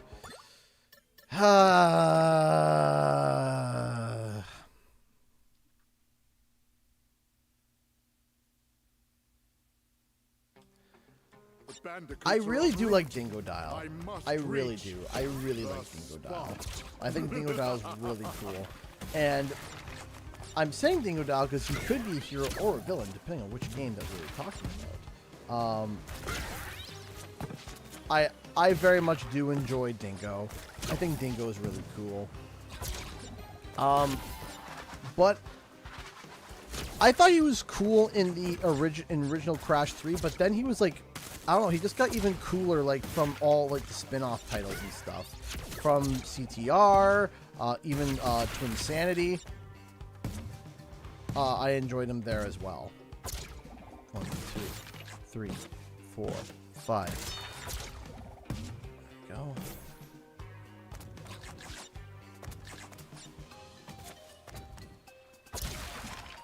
Shoot.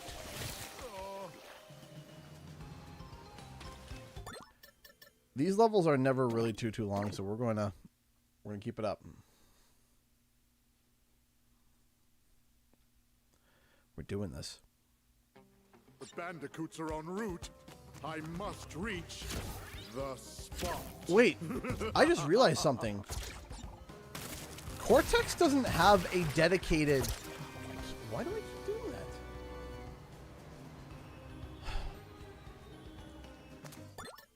that? Does Cortex have a dedicated level? No, he doesn't. Not like he has one in the Snacks dimension, but so does so does Dingo Dial and Tawna. Because Tawna has Hook, Line, and Sinker. Is it Fossil Fueled? You're right. Fossil Fueled is the one where he's. You're right. My mistake. My mistake. You can tell. I play this game a lot. Had a brain lapse there. Forgive me on that.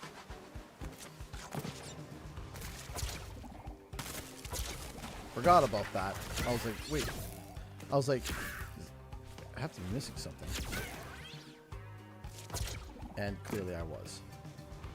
My brain. That's what I was missing. 3, 4, 5.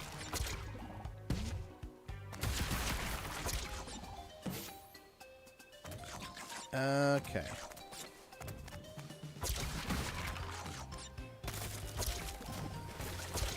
Go.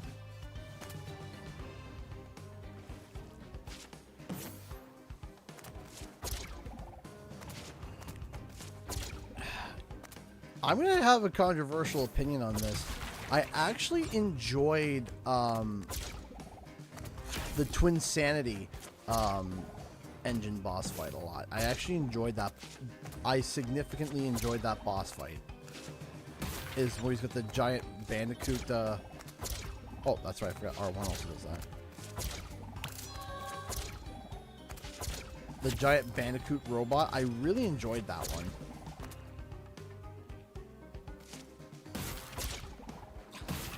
Oh, by the by, I wanted to let you guys know about something.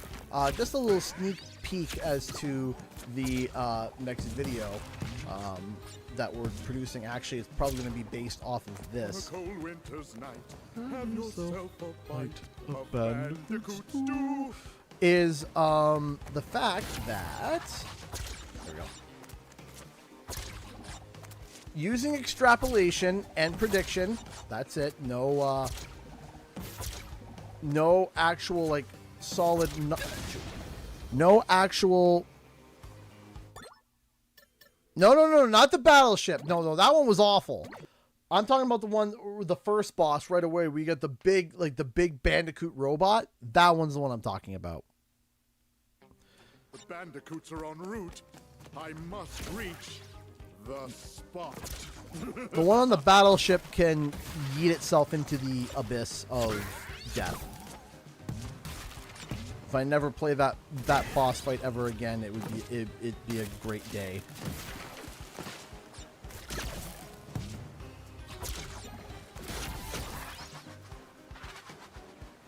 Yep, the Mecha Bandicoot. Now, what was I saying before I lost my train of thought? I was saying something, and then I got distracted, and then I completely lost my train of thought. Jeez, so help me find it, get it back. Hey, Quistis Elba, thank you so much. Talking about a video. Yes, thank you. Okay, so we were talking about a video. So, using extrapolation, so this is just a predicted number, but approximately only 10,000 people got 106% on Crash Bandicoot 4 It's About Time. Approximately. Now, there are, of course, predictions and predictors in there that might increase it and decrease it. But approximately only about 10,000 people actually got 106% on Crash 4.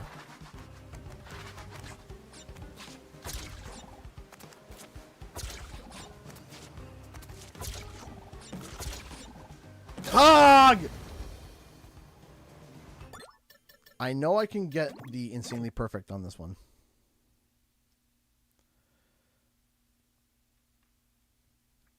Yeah, so about 10,000 people. Bandicoots are en route.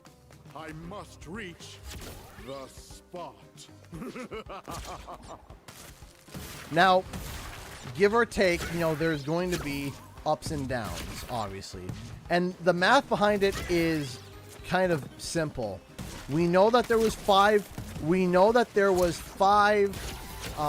million copies sold. We know that for a fact. Now that we know that for a fact, we look at the trophy completion of getting the platinum trophy, and the platinum trophy is 0.2%. Only 0.2% of everyone on PlayStation actually got the platinum trophy on this game. So if we were to extrapolate to say, hey, 0.2% across 5 million across all consoles, assuming that it's also 0.2% on all other platforms, which of course that's just an assumption. That's not a, that is not a final number, but it is just an assumption that if it was only 0.2% of all Nintendo Switch players and 0.2% of all Xbox players got the 106%, ergo 10,000 people.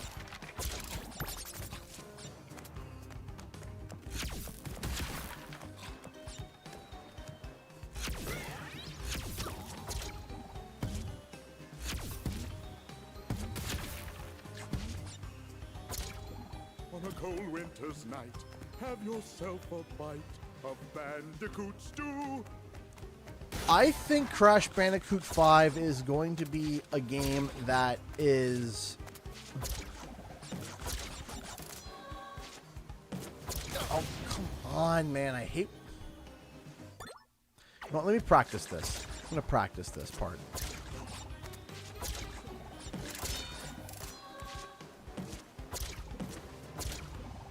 Okay, I'm going to practice again.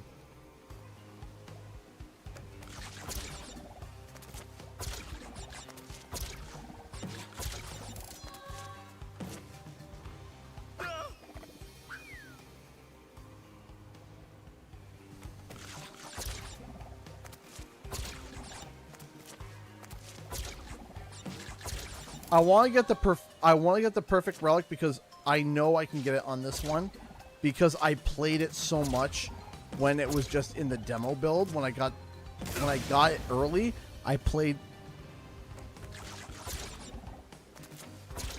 and I'm hard-headed, and I'm upset that I can't seem to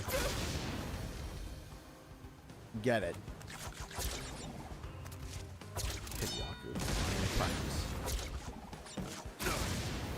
I didn't even hold jump on that one.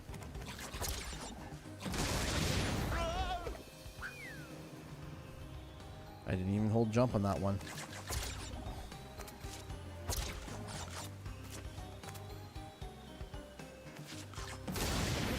I did Silly Goose, and I think that it is... There we go.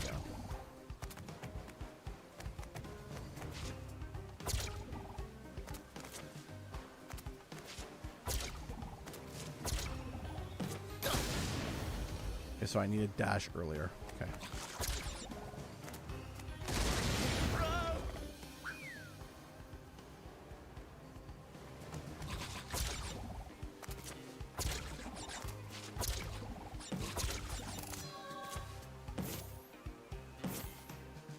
Okay. One more time.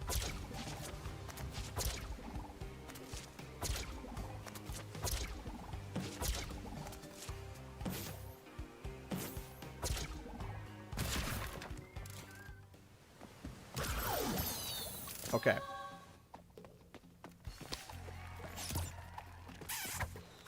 Last time.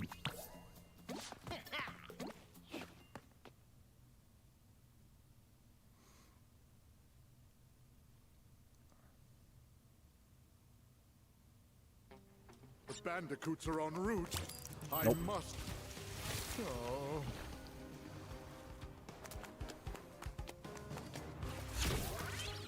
I know I can do this. I know I can do it.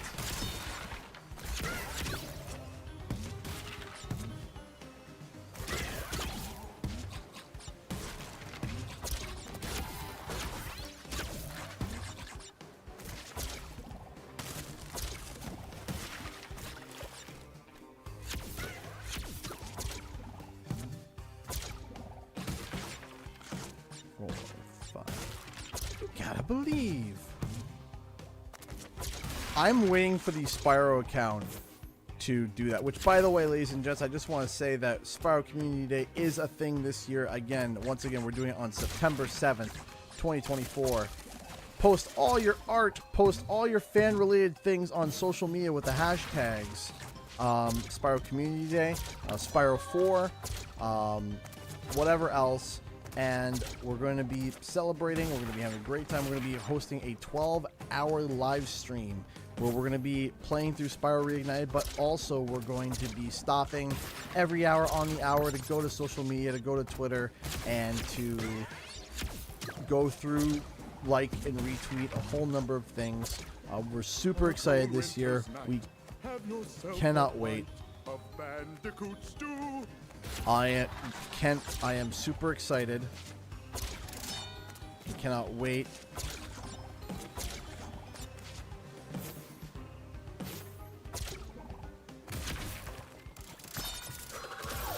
See, told you I could do it. Ah, you're right. They haven't posted anything in a while. But if you are a stalker like me and you go take a look at their likes, you will see that Spyro Universe, my comrade in Crash in the Spyro Community Day, the official Spyro account liked the tweet about Spyro Community Day. The official.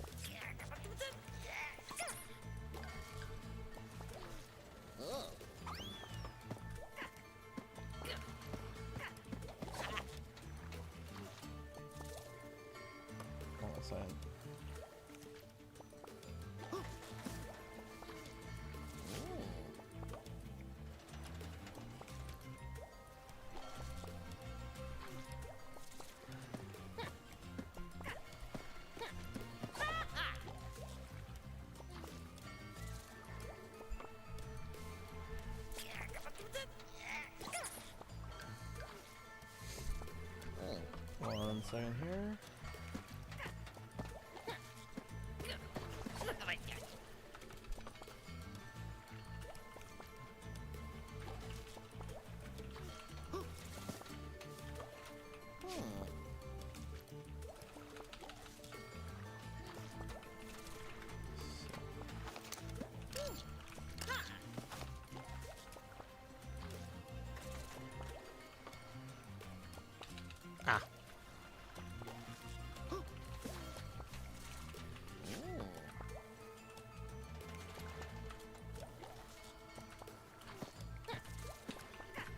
Oh my gosh, my spelling is just...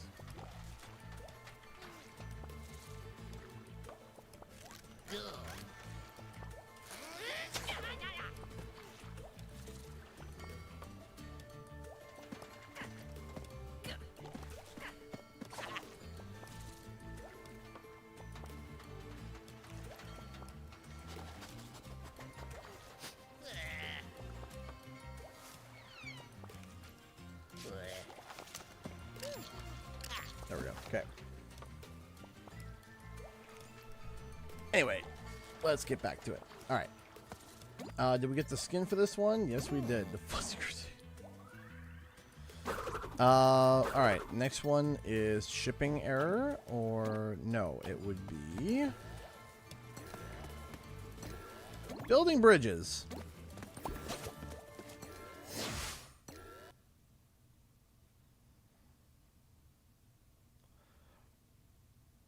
You know, let me tell you something. Ooh, must have left my jacket in the I'm gonna say this. quadrangle. I'm gonna say this. Crash Bandicoot, Insane Trilogy, blowing up as big as it has. That is a huge tell to me. Over on Game Pass. If I was Xbox in a game that I threw on Game Pass that came out in 2017, so ample time for people to have already bought it. Ample time. It's not like this was a brand new game that came out last year that they're suddenly like, yeah, we're going to throw on Game Pass, and then it shot up. No, this is a game that's been out for, what, 7 years? It's been out for 7 years.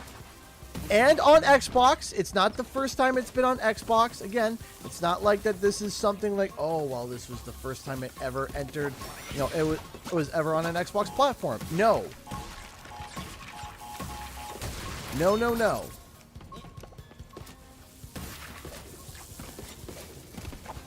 It is on Xbox already. We know this.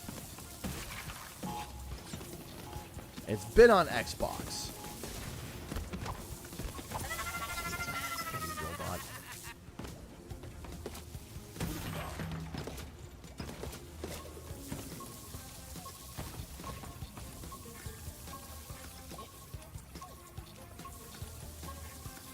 Okay, so it's been out for 7 years, and it's been 6 years since it's been on. Okay, so we'll... Oh, shoot. So, the game's been out for 7 years, and it came to Xbox and PC in it came to Xbox and PC in a year later. So 6 years. Okay. On a previous generation too. It's not like this was like the start of the newest generation. On the last generation of consoles. And the game has shot up to number 2. Number 2 on Game Pass right now. Do you know what's above it? You know what's above it? The one game above Crash Insane right now? Minecraft. I'm dead serious. Minecraft. Which is arguably, and I think in terms of actual like money, is the biggest franchise in the world, second to Call of Duty. And guess what Crash Bandicoot's above? It's above Modern Warfare 3 right now. That's on Game Pass.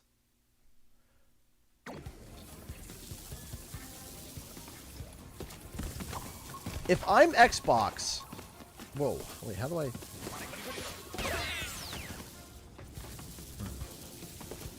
If I'm Xbox, I'm thinking to myself, hey, you know, this little Bandicoot thing, it seems to be making us money.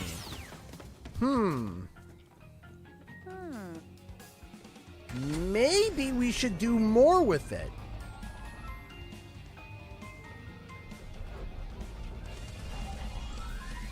And I agree.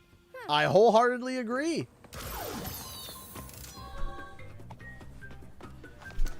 Because that is insane. No pun intended, but also pun intended.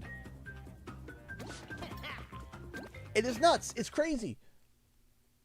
It's bonkers. How Crash Insane could go to number 2 on Game Pass. Number 2! Must have left my jacket in the Bermuda Quadrangle. So you know what's going to happen? People are going to try the Insane Trilogy. They're going to love it. And then after they try it, they're going to be like, you know what? I'm going to go try it and grab Crash Bandicoot 4. And guess what? That's for sale right now. So guess what people are probably going to do? They're going to probably be like, maybe I'll wait. Or they're going to be like, you know what? I want to try this game out now. I want to try this game now because I love the Insane, and 4 is digitally available, so why don't we check out 4? And then inevitably, almost can promise you that Spyro is going to be trailing behind. 100% Spyro is going to be there too. And if they really, really, really want to really cause some tantalizing deals, send Crash Team Racing there next. You are going to get a giant surge of players over on Crash Team Racing. Sand, drinks with mini umbrellas. And then, of course, send Rumble over there. And I want to see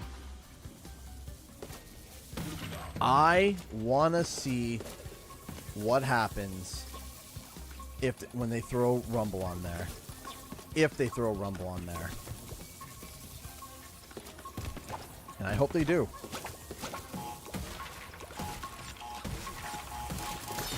I really hope they do. Because I want to see, I'm very curious that put Rumble in a position where it was supposed to be for free to play.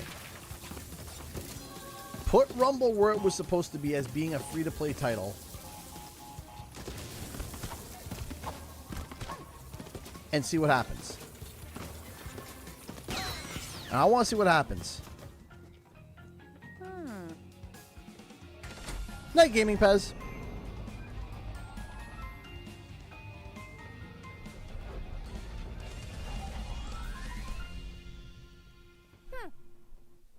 When I don't know when they'll do it. I don't know when, but I'm trying to think of how you would do it. If I was Xbox, I got a feeling they have plans upwards to 3 to 6 months ahead of time as to what games are going to be releasing month to month. Maybe I would at least expect. So if they were to knee jerk and be like, oh my gosh, we need to get Spyro on there ASAP, we're not going to see it probably until around Christmas time. Now I might be incorrect. I'm just assuming that it takes them about a month. Now, that's my assumption. Whether or not that's what actually happens, but I think that 3 months is a relatively safe bet for a knee-jerk reaction.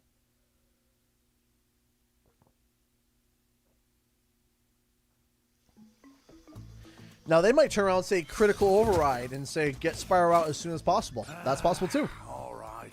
Gotta be another one of them shimmery things around here.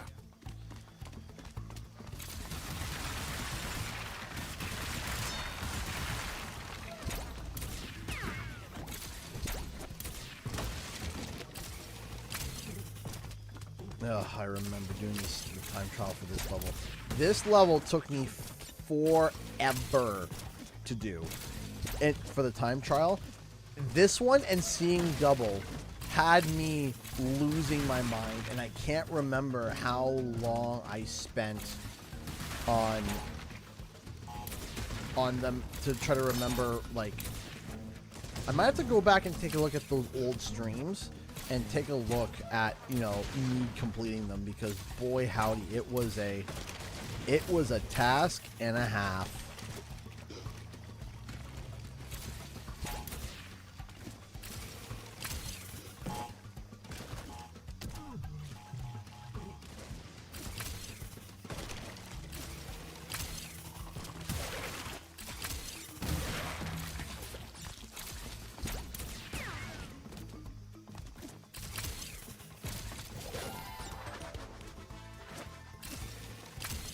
Wasn't there something back here?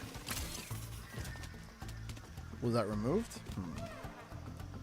Crash 3 Warped? I loved Warped. Absolutely adored Warped. I think Warped is my favorite of the original trilogy.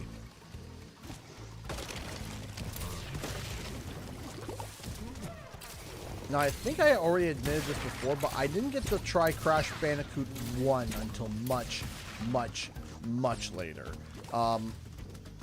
The game that we had was Warped. I also played 2 a bit later after that. I didn't touch 1 years later. I just never had access to 1.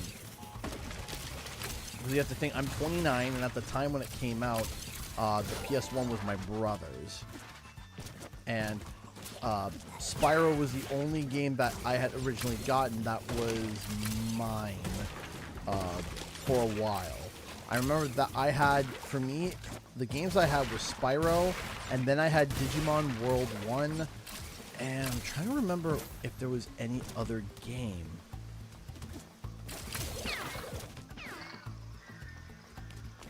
If people want to see me try the handheld GBA games, if there are people who are like, man, I gotta see you enjoy or suffer through these, I need to see them. If there's enough of a, want, if there's enough of a request, if there is enough of a, yes, I want this, then maybe. It's a strong maybe. There has to be enough of a want.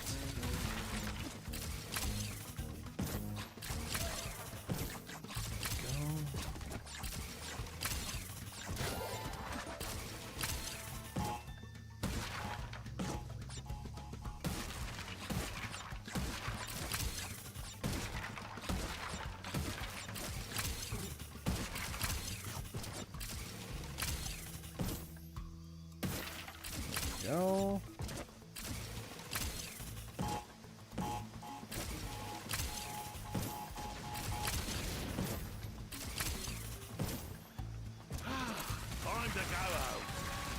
There we go.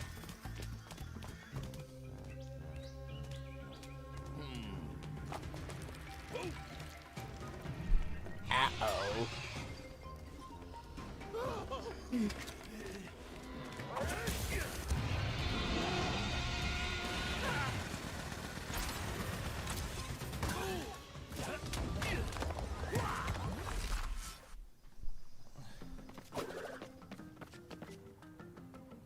Intrusive thoughts are telling me to run back and go look.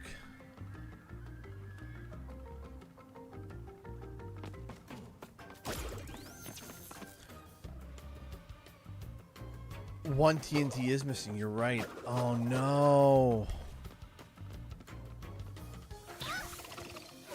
Hold on.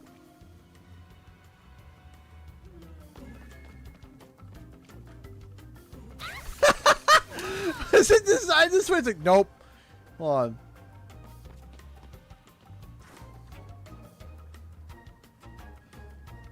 Ha!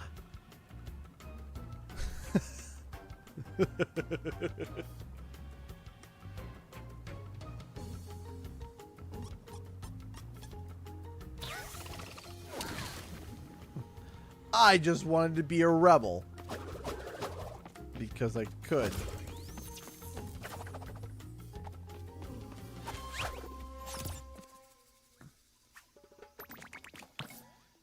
And I missed the hidden one. Jeez, we failed on that one.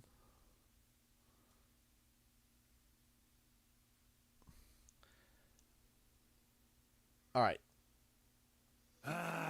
All right. Way too casual. We're gonna try this again. Shimmery things around here.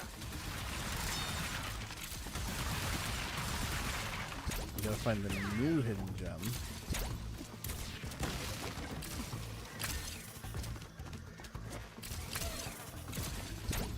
See, that area that I swear there was an area that I missed. That I would have thought would have been where the hidden gem would have been. But it looked like I couldn't, like, maybe I'm just insane, which is, you know, entirely possible. and that there is no hidden area over there, but I thought almost for certain there was at one point.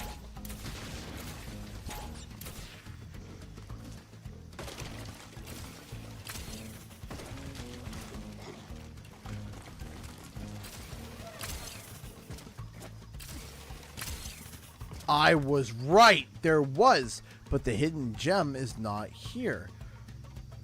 See, I would have thought. Hey, Alchavizi, take care, man. I would have thought.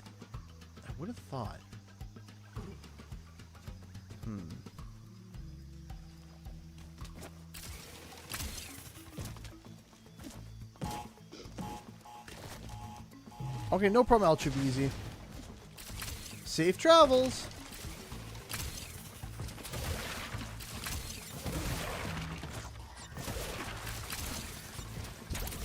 Right.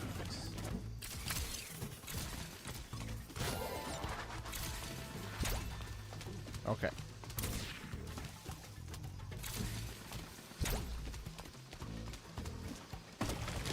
Let's not go through it as fast. Let's try to pay attention.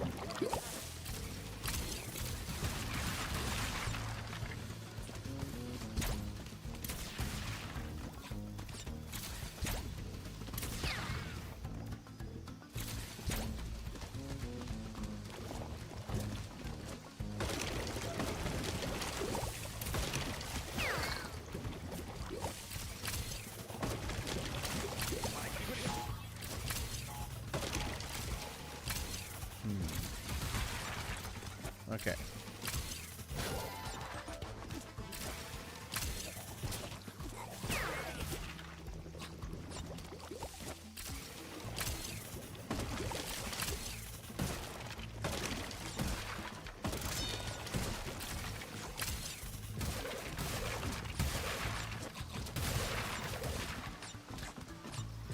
Trying to find this hidden gem.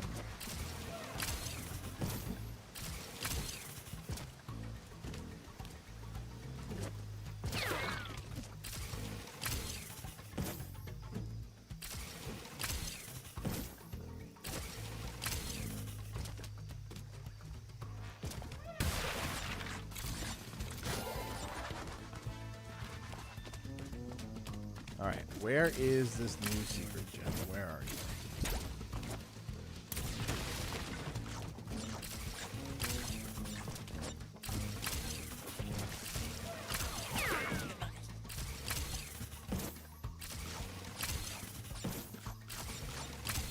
I see it now.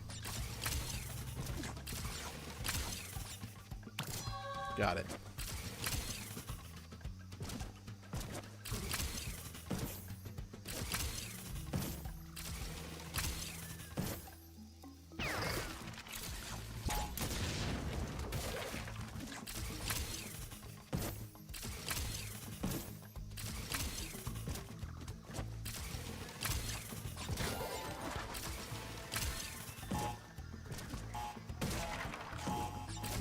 Was that the TNT crate that I had missed before? I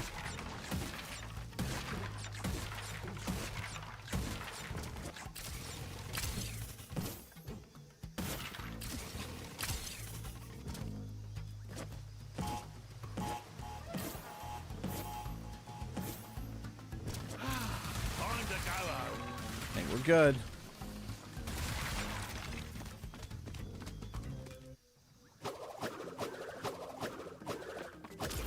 Ah, there it is.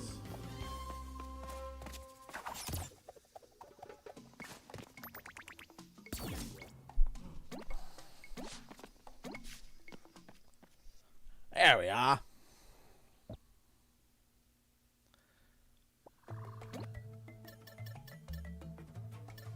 All right, so seeing double, shipping error, which I believe is the Cortex level up here, if I am not mistaken. Shipping error.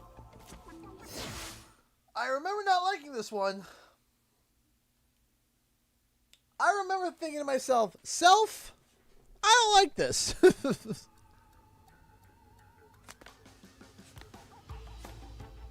Got to find that ship. If I only hadn't replaced my blaster's teleport with that hair dry function. straight up just smack Cortex.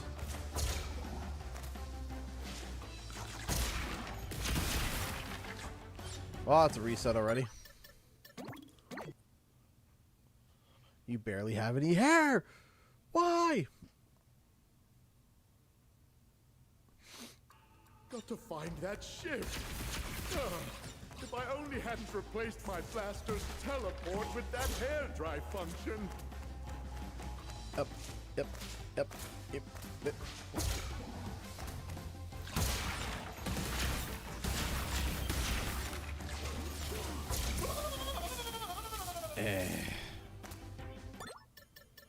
I always make it a rule that if I get... Every time I make it a rule for myself where if I die at the before like the first checkpoint, I automatically reset. There's literally no benefit to trying again without just resetting. You might as well. Because if you ace it afterwards, then you miss the insanely perfect, the potential to be insanely perfect relic.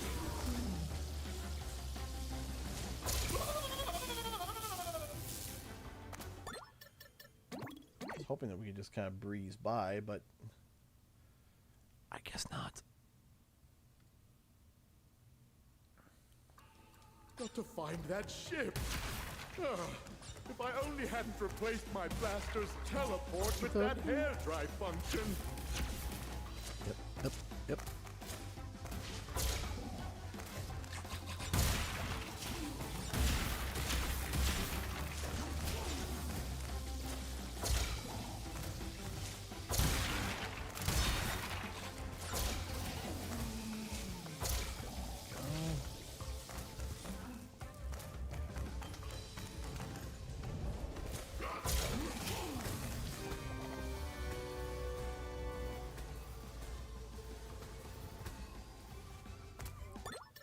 Remember how I said I didn't like this level?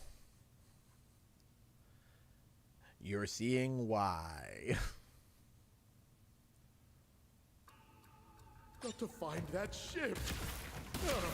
If I only hadn't replaced my blaster's teleport with that hair dry But function. genuinely, I'm really excited because if you think about it, Xbox has been pushing a lot of stuff like, you know, pushing for their franchises and IPs to be included in other things. And the sheer idea of Microsoft turning around and being like, hey, you know what? Why don't we do a Crash Bandicoot cartoon? Because the Fallout series did like really well. And I'm sure Microsoft is looking all over for the next batch of stuff that they're going to do. Also, the Cuphead series I heard did really well as well. So you got the Cuphead series doing well. Oh dear. You got the Fallout series doing really well. I am literally only seeing nothing but profit for Xbox for them to make some sort of cartoon or movie or whatever for Crash Bandicoot.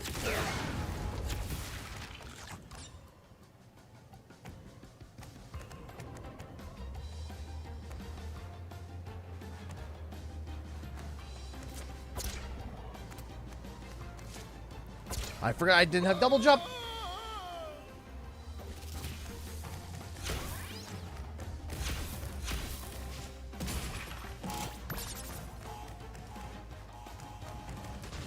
Well.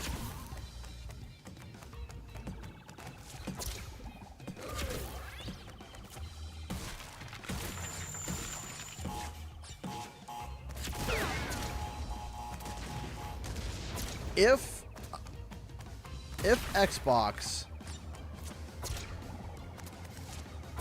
Oh man, I can't if Xbox is going to invest into Crash Bandicoot and push it, I think that it would end up really, really strong, in my opinion.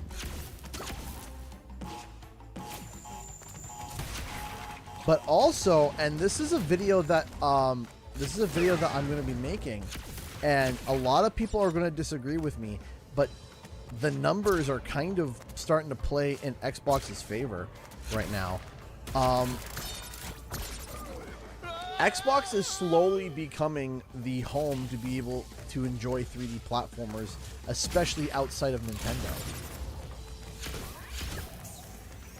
I sat down and I counted 10 games. 10. Oh, shoot. I already died, so yeah, we'll just reset it. Because we need as much Wumpa as possible. But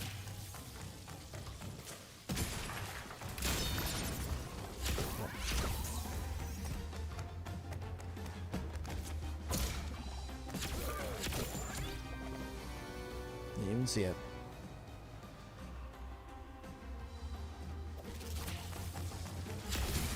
Quite literally, a cartoon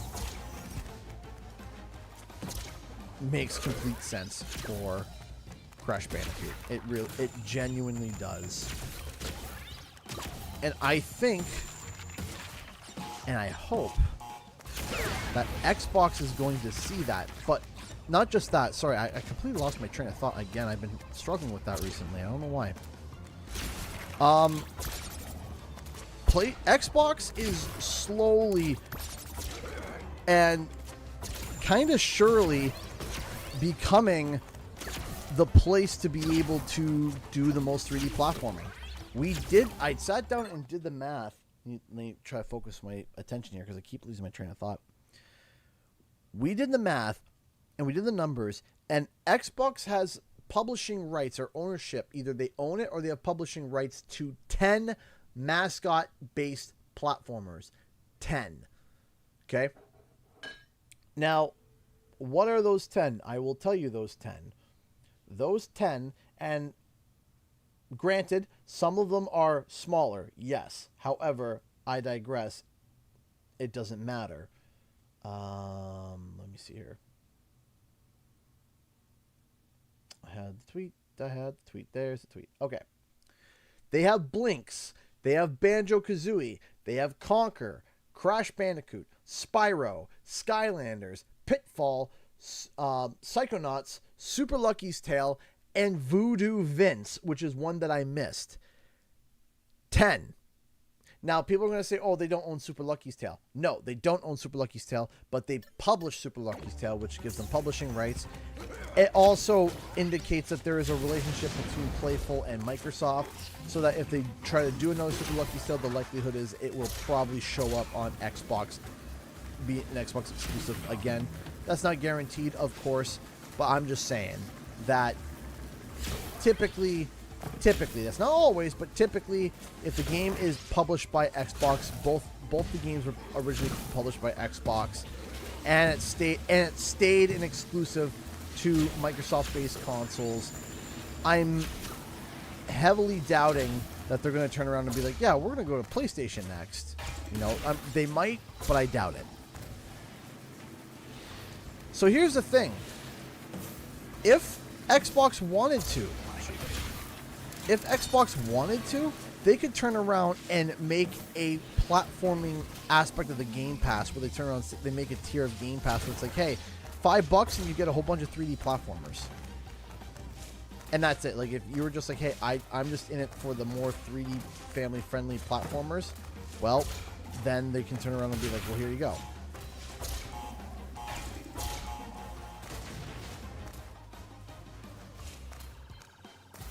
They can do that. And with Xbox wanting to bring Game Pass... I hit it. What?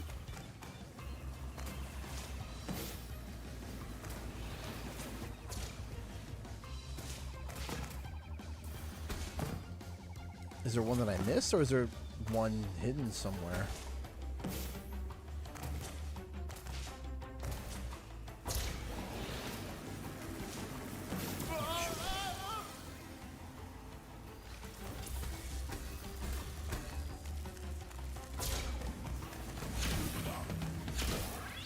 The point is that Microsoft somehow has become the next potential place for platformers. And not just regular platformers, some legendary, and I mean legendary, platformers. And boy howdy am I excited about that.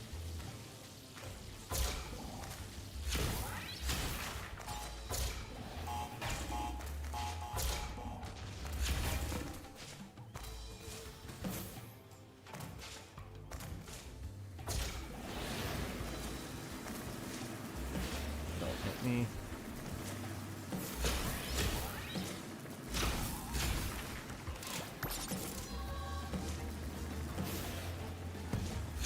You see, here's the weird part about Nintendo when it comes to platformers, is that Nintendo is very malleable with their, platformers,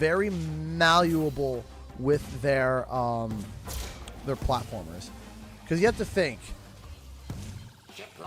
Showtime Peach.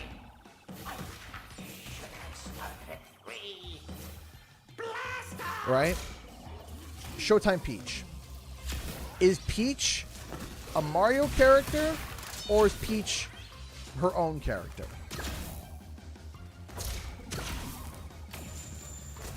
Is that constituted as one IP? Or is it two IPs? Think about it, right? What about Donkey Kong? Donkey Kong was originally Mario. Entry 7. Clear gallery. And Crash still hasn't gone away.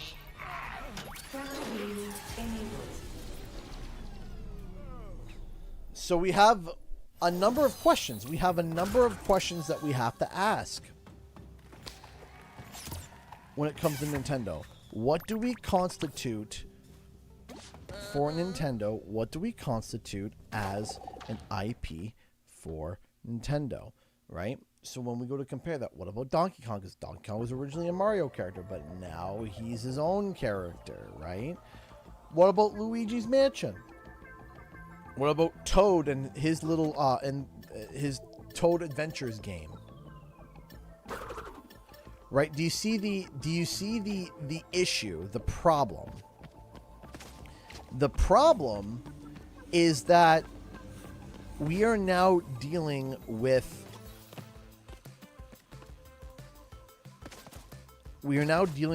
a whole blur. It is a whole blur when it comes to Nintendo in terms of what is an exclusive IP and what isn't exclusive IP, right? So it's kind of, you mean Captain Toad? Yeah, Captain Toad, right? They could turn around tomorrow and be like, hey guys, we're making a F-Zero platformer game. I won't let me fail. I mean, fail differently. I mean, oh, Crash. Do you get what I mean? F-Zero could turn around and be like, hey, we're going to do a racing platforming game. You could.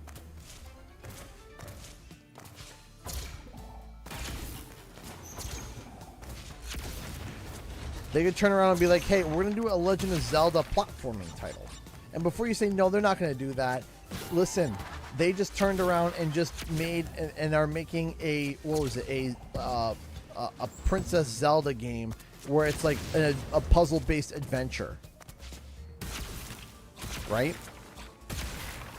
So that kind of stuff is pretty hard to compare when it comes to Nintendo because it's such a blur. However,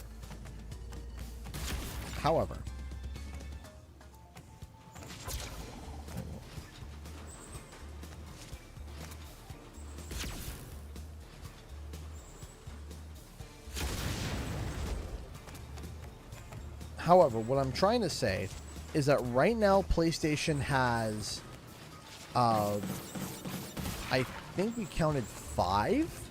They have Astrobot, Jak and Daxter, Sly Cooper, Ratchet and Clank, Sackboy, which is Little Big Planet.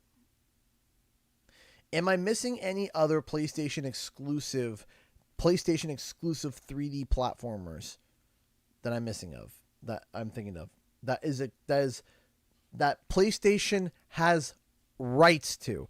Not that they published, that they just published years ago, but that they own, that they turn around and say, yes, that is PlayStation's character. That is PlayStation's IP.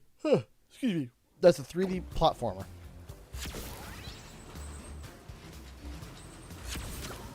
Oh, Ape Escape. There we go. Ape Escape. That's 6.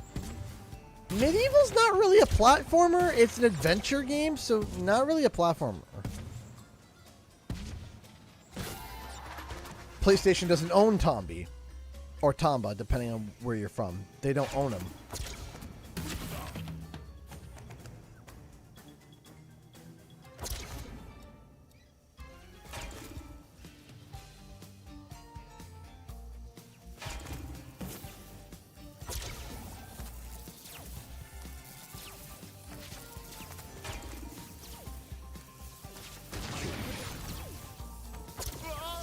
I see the hidden gem back there. Croc is not owned by PlayStation either. Croc is owned by Argonaut Studios.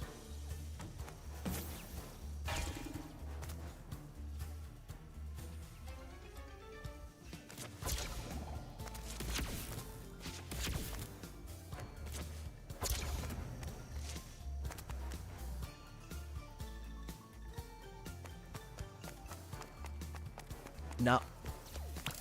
Jumping Flash isn't owned by PlayStation either.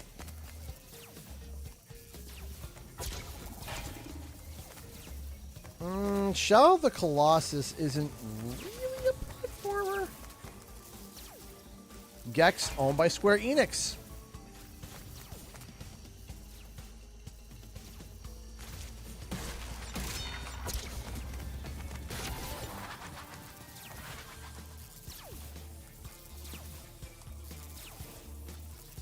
There must be a way for me to reason with me.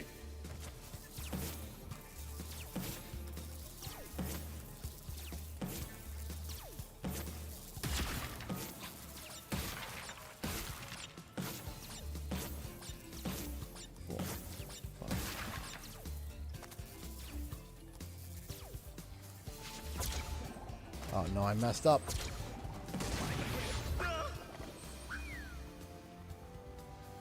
Okay, yeah, so 6. 6 games.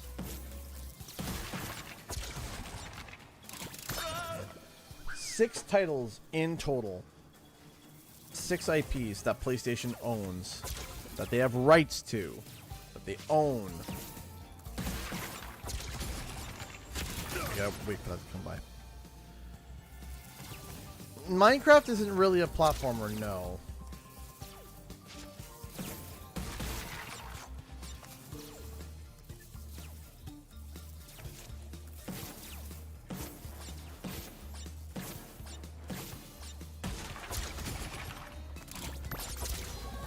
Oh, come on. There we go.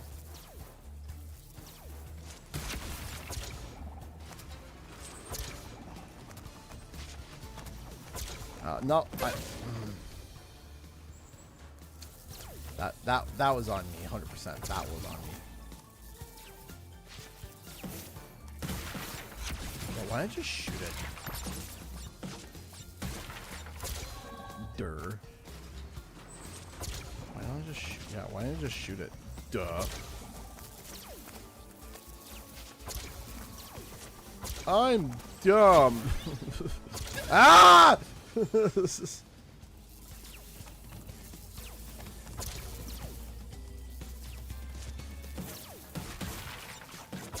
Nope, I pushed the wrong button again. Well, I had a pity Aku, so I'll take it. Hey, Game Kids, how's it going?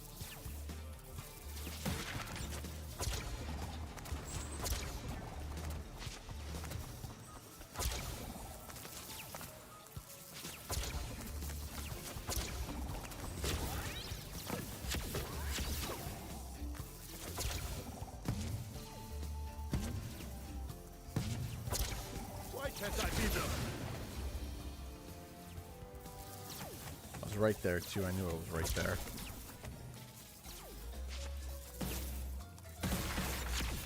Go.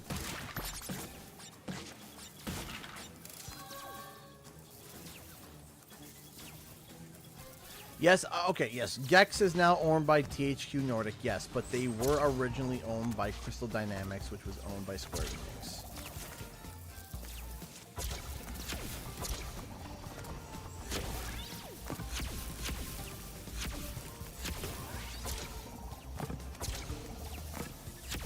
I try to keep up with the news. I try.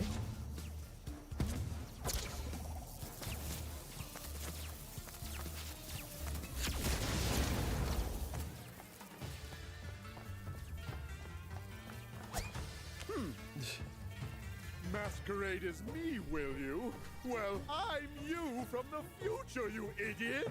I'm not an idiot! You're the idiot! Idiot. Get him!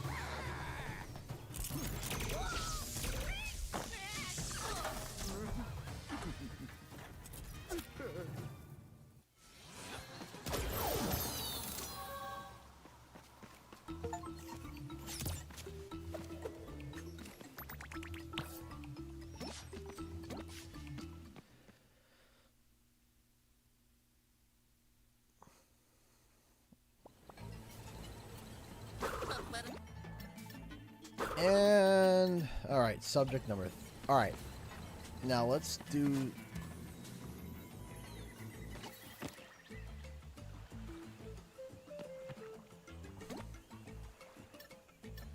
All right.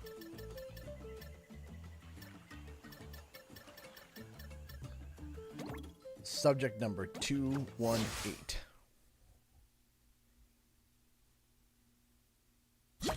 Experiment log. Bandicoot subject trial number 1.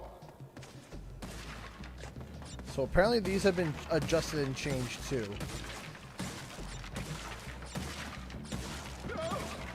Yes, the crates are meant to be broken. They weren't placed as an impenetrable barrier. I'll redesign the other tests. This is-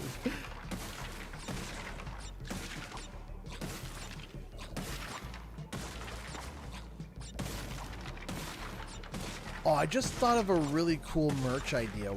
Like, what if we did subject number 216 or something? He's still alive? Interesting. Like, what would be the... I'm trying to think of, like, the idea of, okay, you know, what could we use for subject...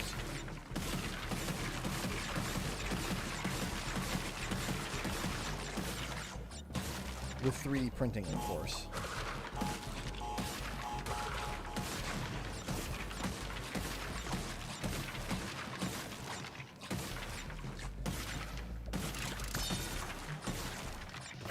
There you go. First test complete. Well done, subject. I'm gonna change this, the outfit.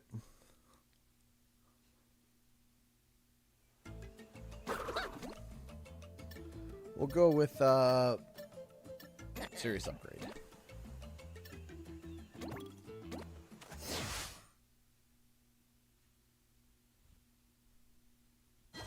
The Bandicoot bipedalization was a success. If he survives my trials of wit and strength, he'll be promoted to general of my army. You mean you'll brainwash him, Master? Tomato, potato.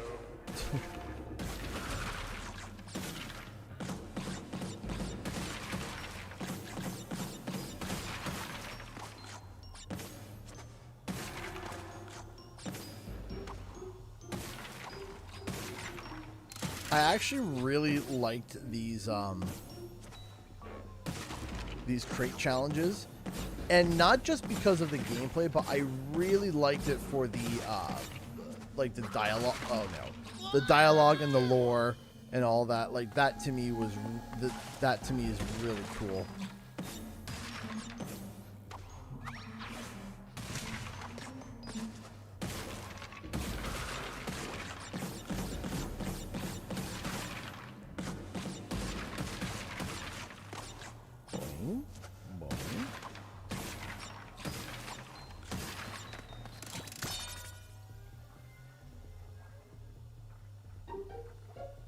Thank you so much, Elena, for the $5. Another one from Grandma. Thank you.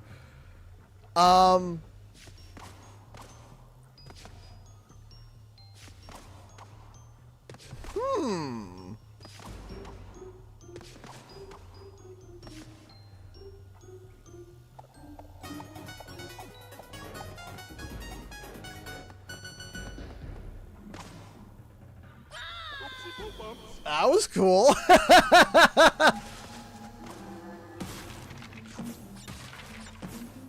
You've done it. You win Crash 4. There we go. How you doing, J-Bun? Was that a giant sheep back there? Did y'all just see that?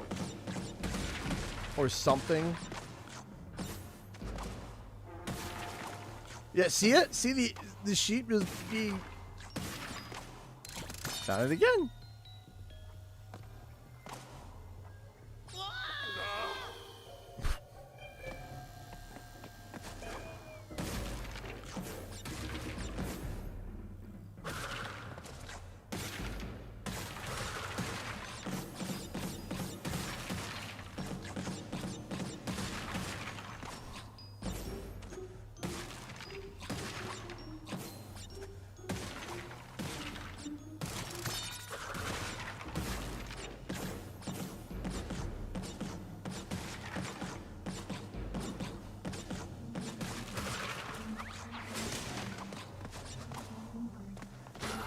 No.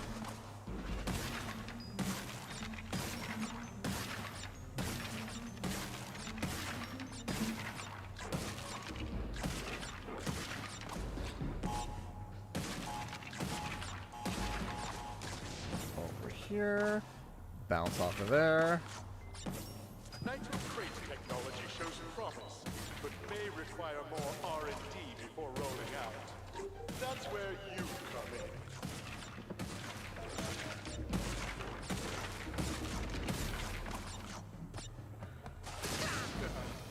Experiment failed.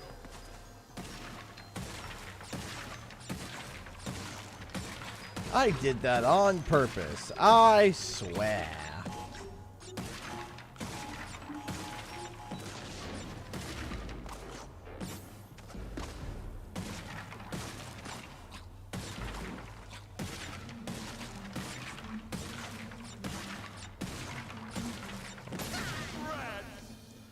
Rats.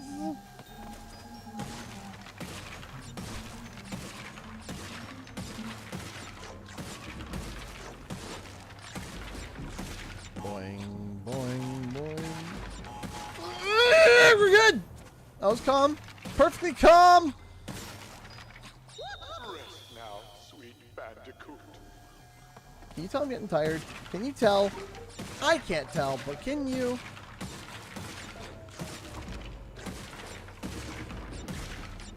By the by, I forgot to mention that we made a sale on stream. Somebody purchased a mini orb. A tiny little green orb.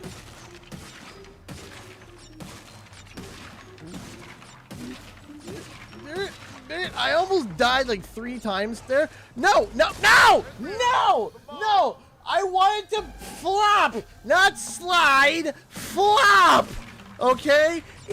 Like flopping on a couch, not slide, like sliding into DMs. I don't know. Just don't do that. Flop! Flop, I tell you! Flop! Flop, you brainless bandicoot! Found it all.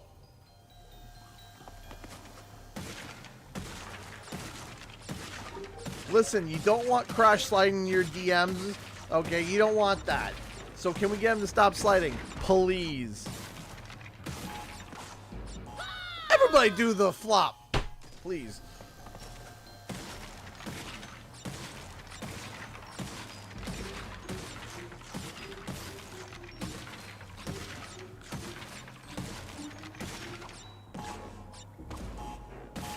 There we go. Yeah, warning, Bandicoot's ahead. That doesn't seem so bad. Oh, trust me. You have no idea.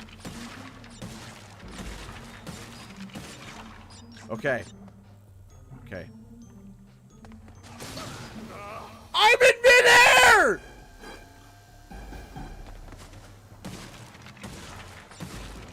I was legitimately in midair! You can't tell me I wasn't!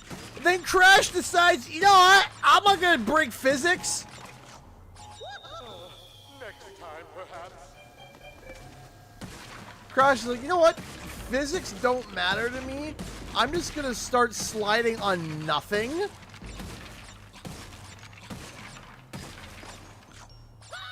a dead one.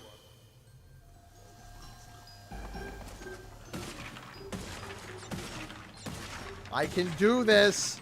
I know I can do it.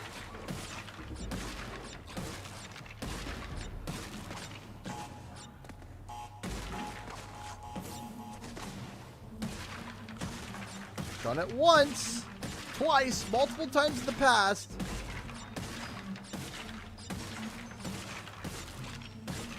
Okay. There we go!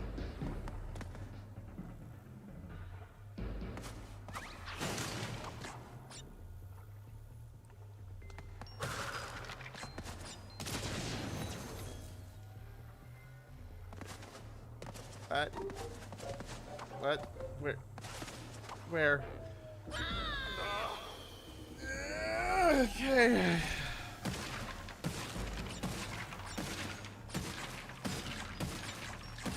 It's fine. It's fine. It's fine. I'm gonna die.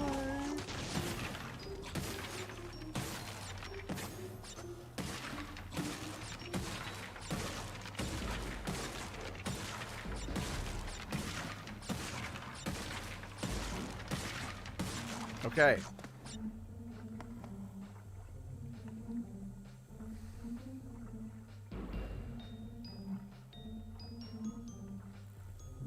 Give me a second here to think. Okay.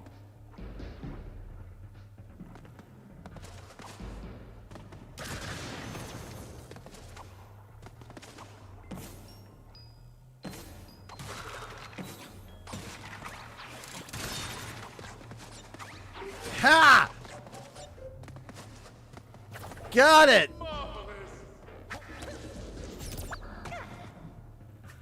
Every time I did these, my mouth would hang open because all the brain function would go to function. Just, damn! Yeah, the mouth open, drool. Just enough brain function to not whiz yourself. Yeah, I feel that.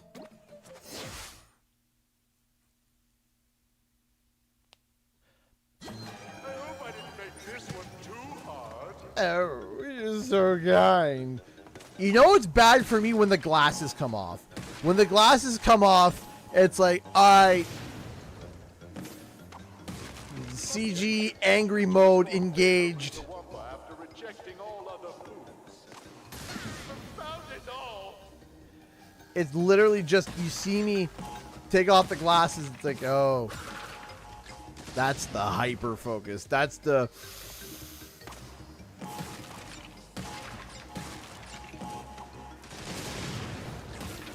It's the glasses come off, I get quiet. Instead of me looking like this, I look like this. I'm looking down on my screen because I am gonna be bigger than it. Yeah, that's Pedro, bring me a Wumpa fruit.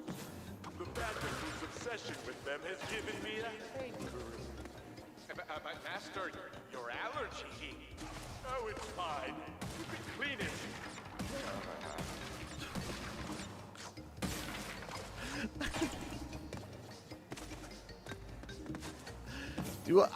I don't even think I want to know.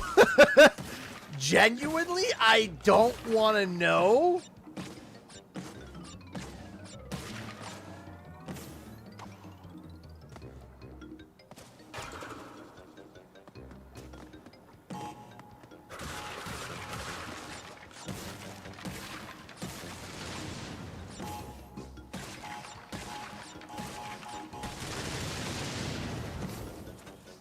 Not this time. Test success.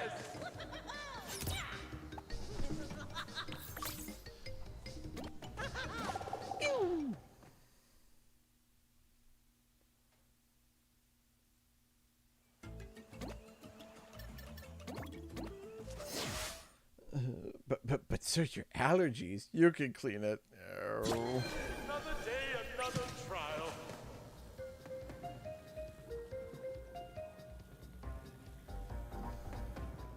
The TNT crate, a classic design. I got the idea from cartoons.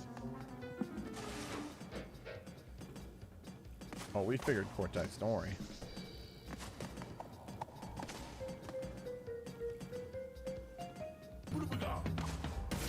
Boobiga! Who's up? Victor Conrad! Thank you! Thank you, thank you, thank you. Why do I feel like I've heard that name before?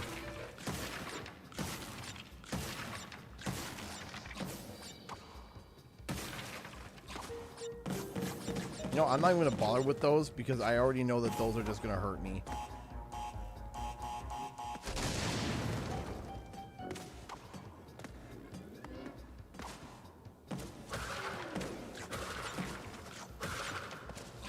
Oh, yeah. That's a YouTube subscriber. Compared to the last subject, the increased thickness of the Bandicoot's skull seems to be paying off. Seriously, wombat skulls used to break like snow globes. One of my favorite lines.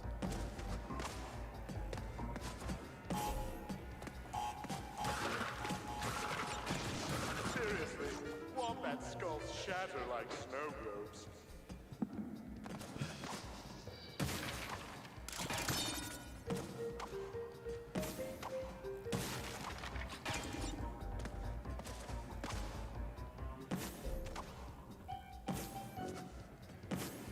I think I goofed it.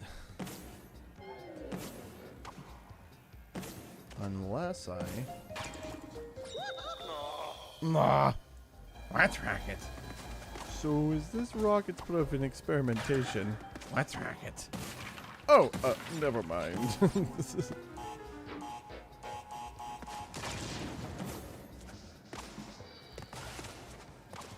It's a trick question, Doctor. It's a quick... It's a trick question, Dr. Cortex. Me and the rockets are one. Why are you looking at me like that? I messed it up, didn't I? Ha ha!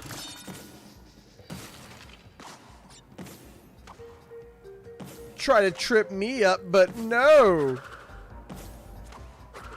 Come on. Hit it. Come on!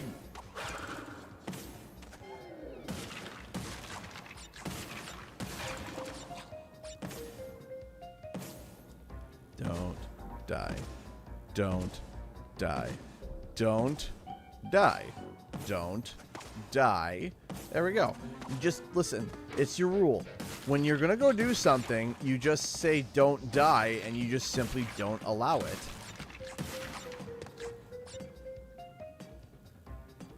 Boing.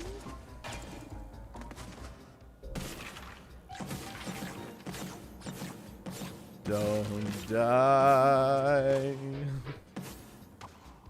Boing. Boing. Bomp. Test success! Woohoo!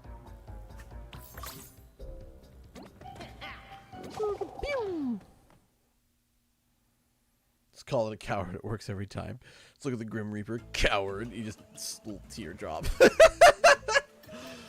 I'm just doing my job, man. Good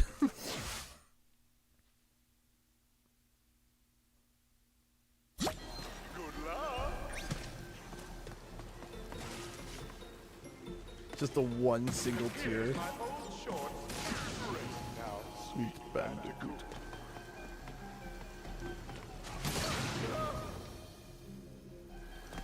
Hold on, I'm gonna restart because I want to hear that line. Ready for another?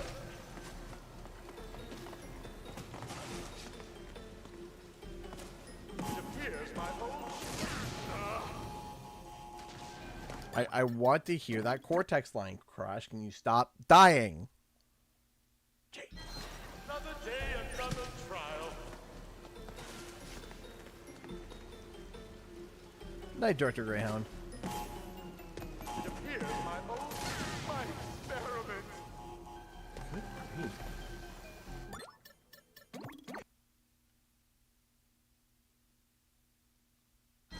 World domination is a slow and laborious process. It appears my own too bad. Hold on, let me practice this. Hold on.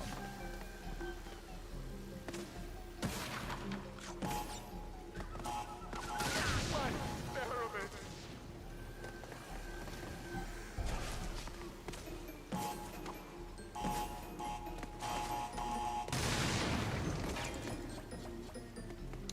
Gotcha.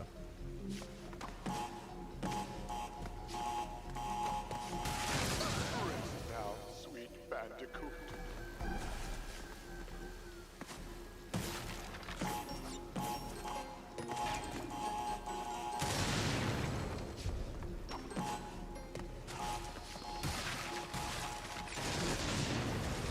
Yeah, that's how we do it. All right. This is how we do it. Here we go again. It appears my old shorts fit the subject splendidly.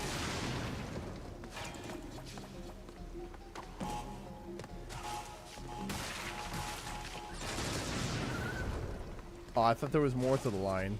Like, I know there is, but I thought it was right after.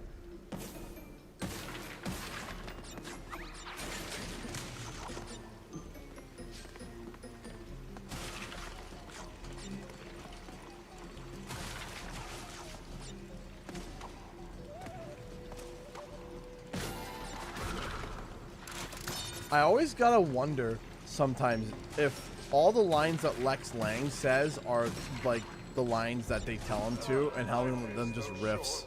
So breezy. Oodles of room in the never mind. Pockets. Oodles of room in the pockets. That's what he's talking about, kids. Pockets. I don't know how I did that. Okay, I did something cool and then immediately died. So yeah, that checks out.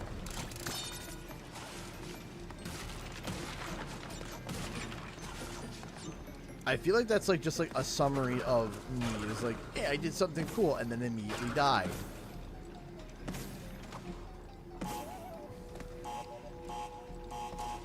Embryo, the mob. I'd like to imagine everything is and probably just became Cortex. I hope so.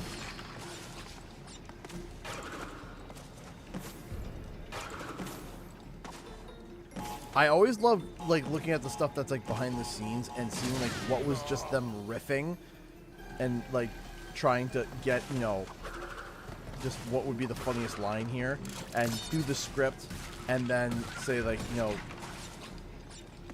just say whatever comes to you.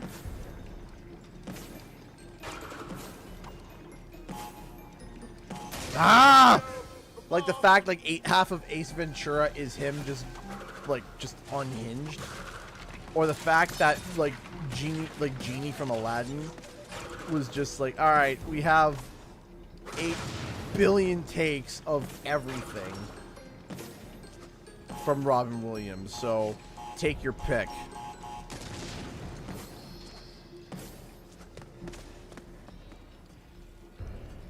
Is mayonnaise an instrument?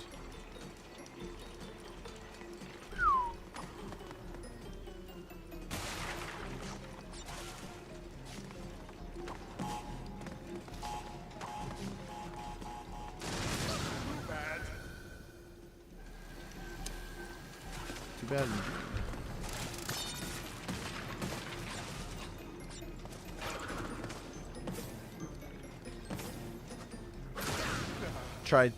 Tried to squeak it past again. I did it twice, so I thought I was like, yeah, maybe I can, you know, kind of. No, I couldn't.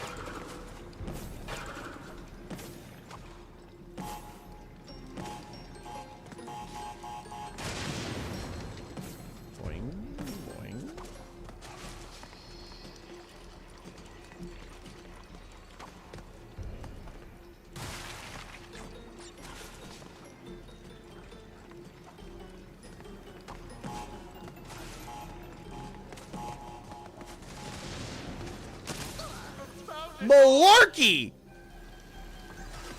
Bologna, malarkey, and cheese. That's what that was.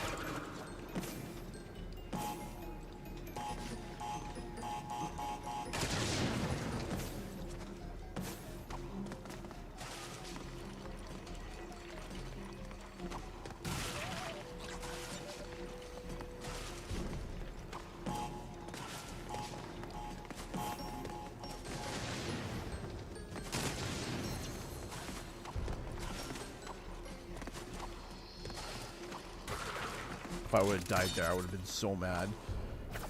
You made that look easy. A whole cacophony of malarkey. All right, it's 10:46. I think this would be a good time to.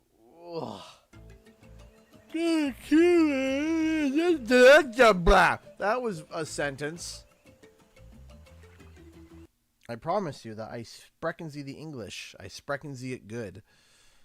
All right, ladies and gents. So if you guys got any questions, please fire them away. Whether it be about 3D printing, what's next for the channel, what we're reviewing, this cinder egg, which actually these cinder eggs now come with a, not this one actually. This is the only one. I have 4 of them on my desk, and the one that I grab is the only exception. We have these new cinder eggs, and we have with a new pink on the back. The old pink was a little bit pale for my liking. So we got some new, some nice bright pink to kind of better match the original. Me with the finest silk filament around. Oh, I wish I had, do I, wait, hold on. I might have it on hand real quick. Hold on, I want to show you guys something. Oh, my existence.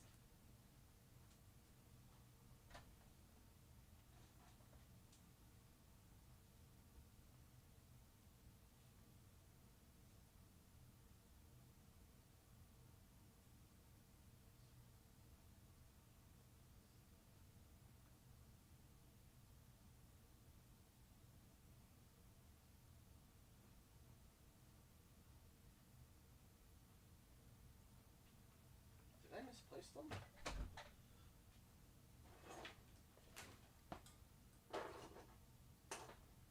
Ah, here we go. Okay, so.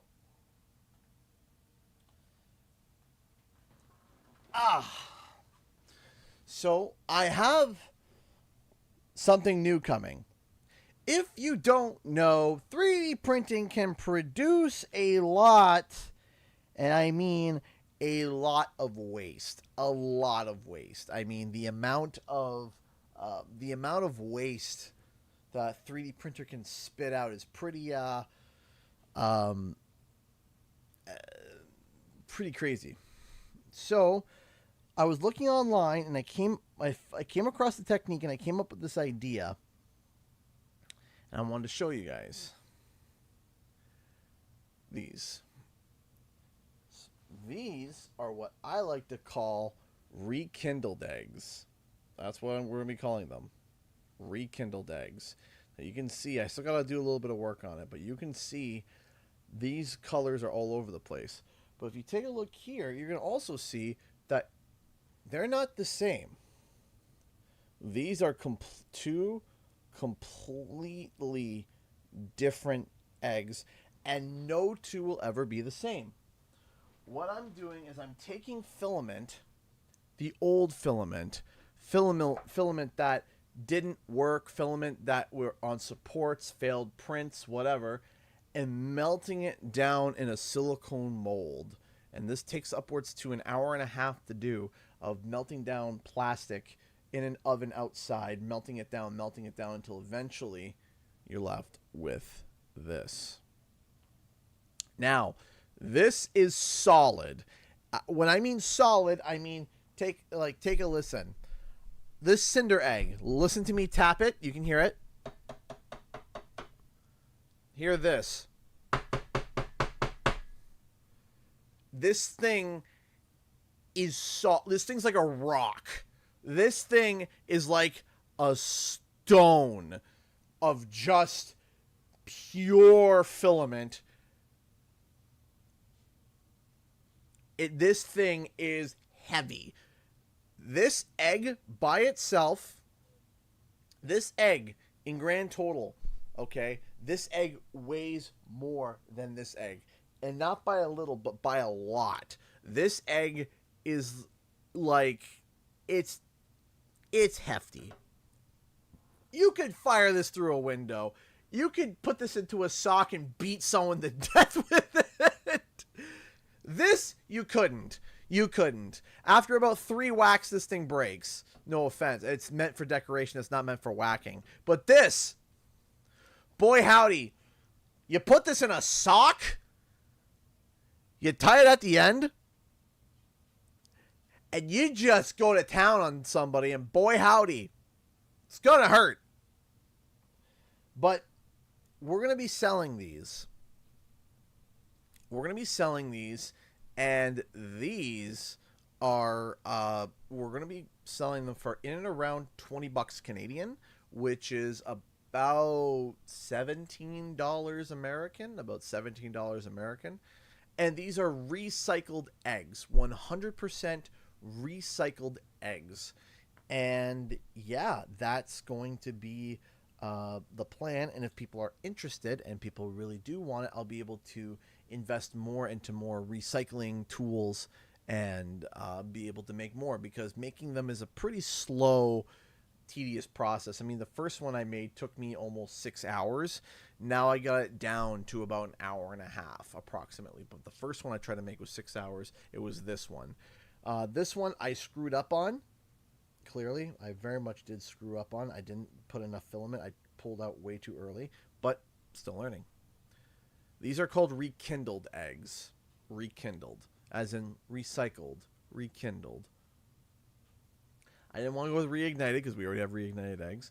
I didn't really want to go with a resurrection egg, but I thought rekindled would be a cool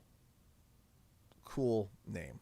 So, but yeah, these will be going for sale eventually. Once I get a few more on hand, they're not going to be too expensive, but there's also going to be the stress that, hey, these eggs are very different. Each and every single one is going to be completely different, completely original, completely different from the last. Some will have glitter filament, some will have pink filament, some will be a nice beautiful orange, some will be purple.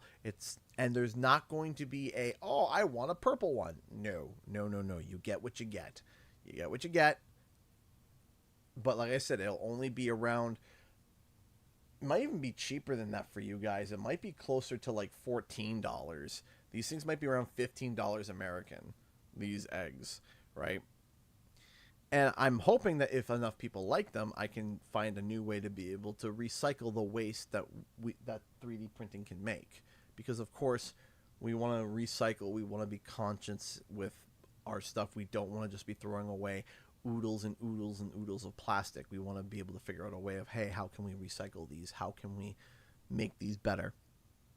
Now, if people really like these and they really want them, what I was thinking was making one the size of the regular eggs, these eggs, like, but that takes a lot of filament. That takes a lot of time, and those would be more expensive. So for these ones so far, do not use as weapons. Do not throw through windows. Do not. Yeah, that's kind of. We're going to be going with that. We're going to be saying, hey, gentle reminder. Do not use with sock. Do not use with sock. So, if you guys got any questions, please, by all means, fire away, and I will try my very best to answer any and all questions. You know what? I think I'm going to be able to reforge this egg. I think I'll be able to. So I kind of just got it to fit back in, so maybe I'll be able to fix this egg once more. That would be cool. That'd be nice. If I can fix this one up. Because this one I was like, I pulled it out too early, but if I reheat it, might be better. Let's see here. What are you guys' favorite person to listen to? So I am very much, I like soul. I like music that bassy. Hello, ghosts. Ghost of suction that opened my door. Um, I like. There's two songs that you can look up that summarizes my favorite taste in music. Where it's like, okay, if you play a song like this, I'm into it. It's Change on the Rise and Human. If you listen to both of those songs, most people know Human by Rag and Bone Man. A lot of trailers use that music. A lot of movie trailers back in like early or late 2010s used it in their trailers and stuff. But Change on the Rise, I've only heard it in one or two places. And if you wanted to surmise the type of music that I like, those two songs would be okay, if you hit me with this, I'll like it. I like the deep soulsy music, the soulsy blues. I like that.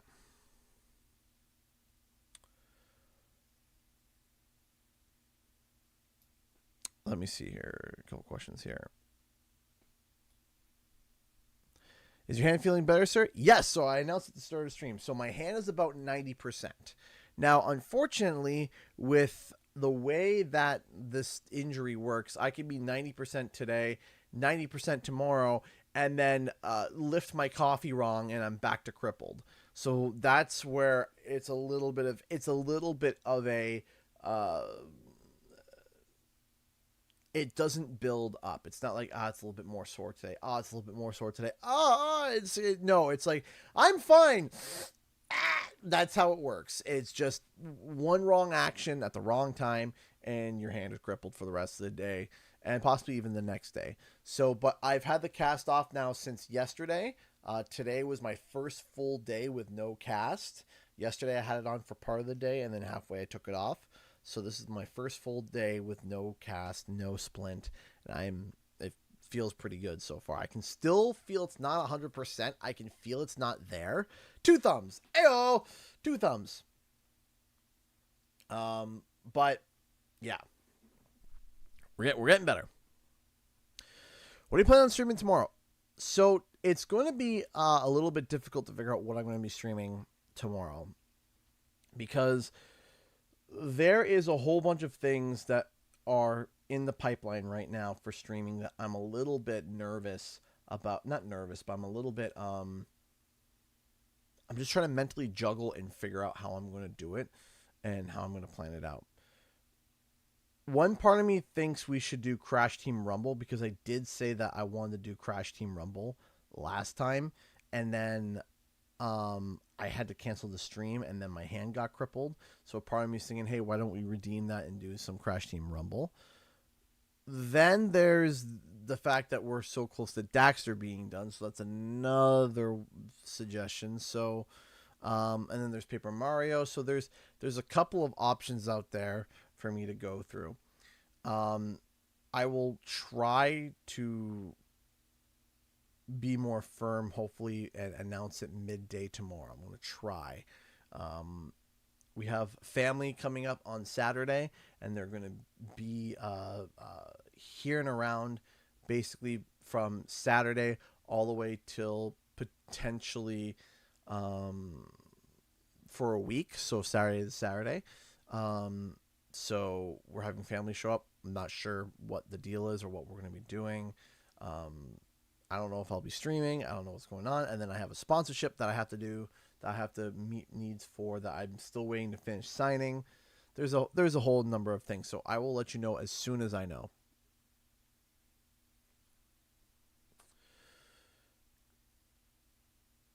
Would you watch Deadpool and Wolverine if given the chance?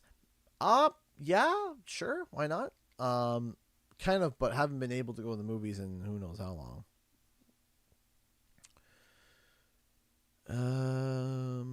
What new gameplay elements mechanics would you like to see in Spyro 4? Restoration. I think that the level design in on Toys for Bob is epic on a whole new level.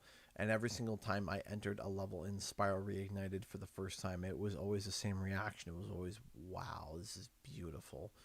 And I think that they could do that, or they could crack it out of the park with environmental design where Spyro restores an area and it reveals something beautiful.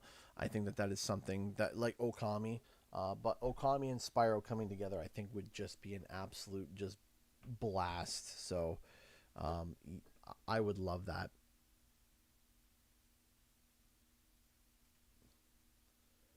Oh, geez.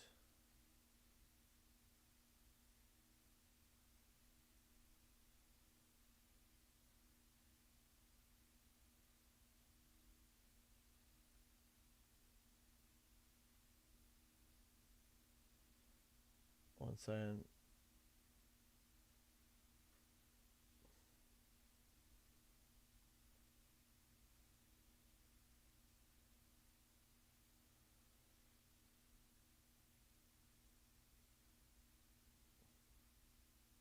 Sorry.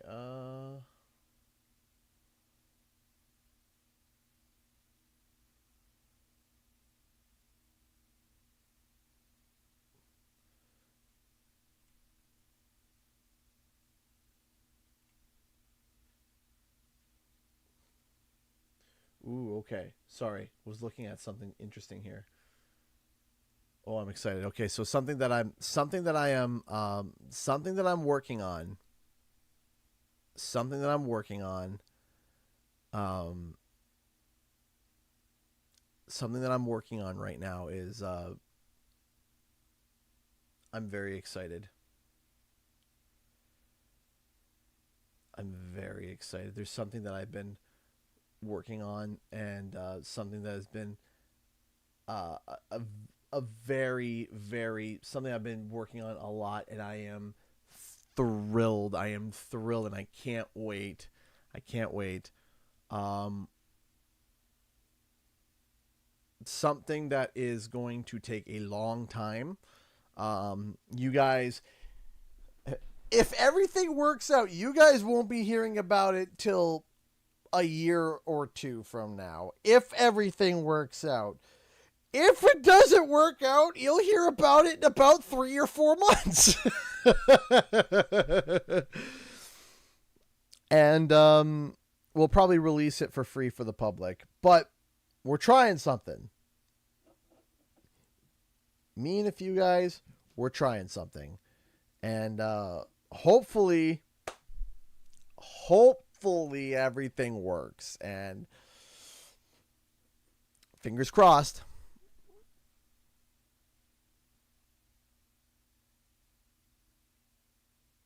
Okay, J Buns. So if you did send something, I will check the mailbox tomorrow. So I'm excited. Haven't opened something on the stream since Paper Mario. So, all right. Final questions. Let's get them in. Come on. Let's get them in. Movie, show. Nope, not saying a word.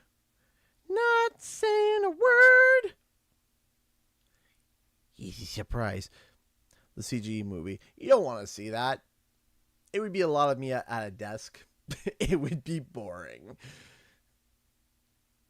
It would be boring. It's actually Spyro, the movie. Yes, and that's what it's going to be called. Spyro, the movie. You already know the video game movie is going to be good when it's called the video game title, the movie. Oh, you already know. You're like, oh, baby, this is going to be quality. Quality with the extra, with extra phlegm. Quality. The only one that can kind of be the exception to the rules, like Pokemon the movie. That's where it's like, okay. When you plan on doing the Discord overhaul? Eventually.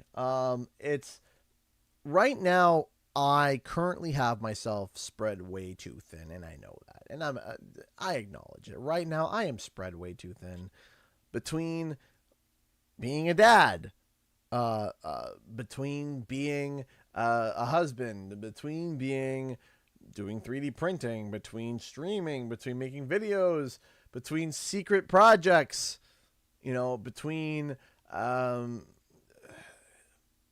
contracts, between just basic favors to family all around me. I am stretched out so thin, and I want to get to it. Is something that I want to do, but it is a lower priority right now because there are things that are moving quick and fast and need my attention ASAP, and it is something that I am trying my best to keep up with, and I'm hoping it will pay off. I am hoping all the stress, all the late nights will pay off. That's what I'm hoping. I'm hoping that I'm hoping that it's paid off. I'm hoping that we can get it right. I'm hoping that we can get it good.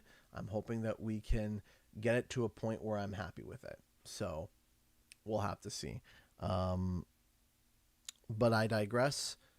Still, we are pushing, we are moving, we are shaking, we're doing everything that we can to get this stuff out to you guys. I hope you guys know that we are going, we are pushing, and we're driving. So, but I'm excited because if everything works out, life will be grand for everybody. So, all right, ladies and gentlemen. Put the phlegm on it. Put that phlegm on it. Ladies and gentlemen, thank you all so much for tuning in and watching. Of course, always appreciate the support. We'll be back tomorrow with a game. I'm not sure what game. I'm leaning towards Rumble. But we'll see. We'll have to see. So, do I think Crash 5 is in development at the moment? Probably not right now. Probably. But Crash Insane topping the charts They should. That should be an indication saying, hey, success over here. Anyways, ladies and gentlemen, thank you all so much for watching, and I'll see you guys in the next video and or live stream. Time for the countdown. 10, 9, 8, 7, 6, 5, 4, 3, 2, 1. Who fell on their head?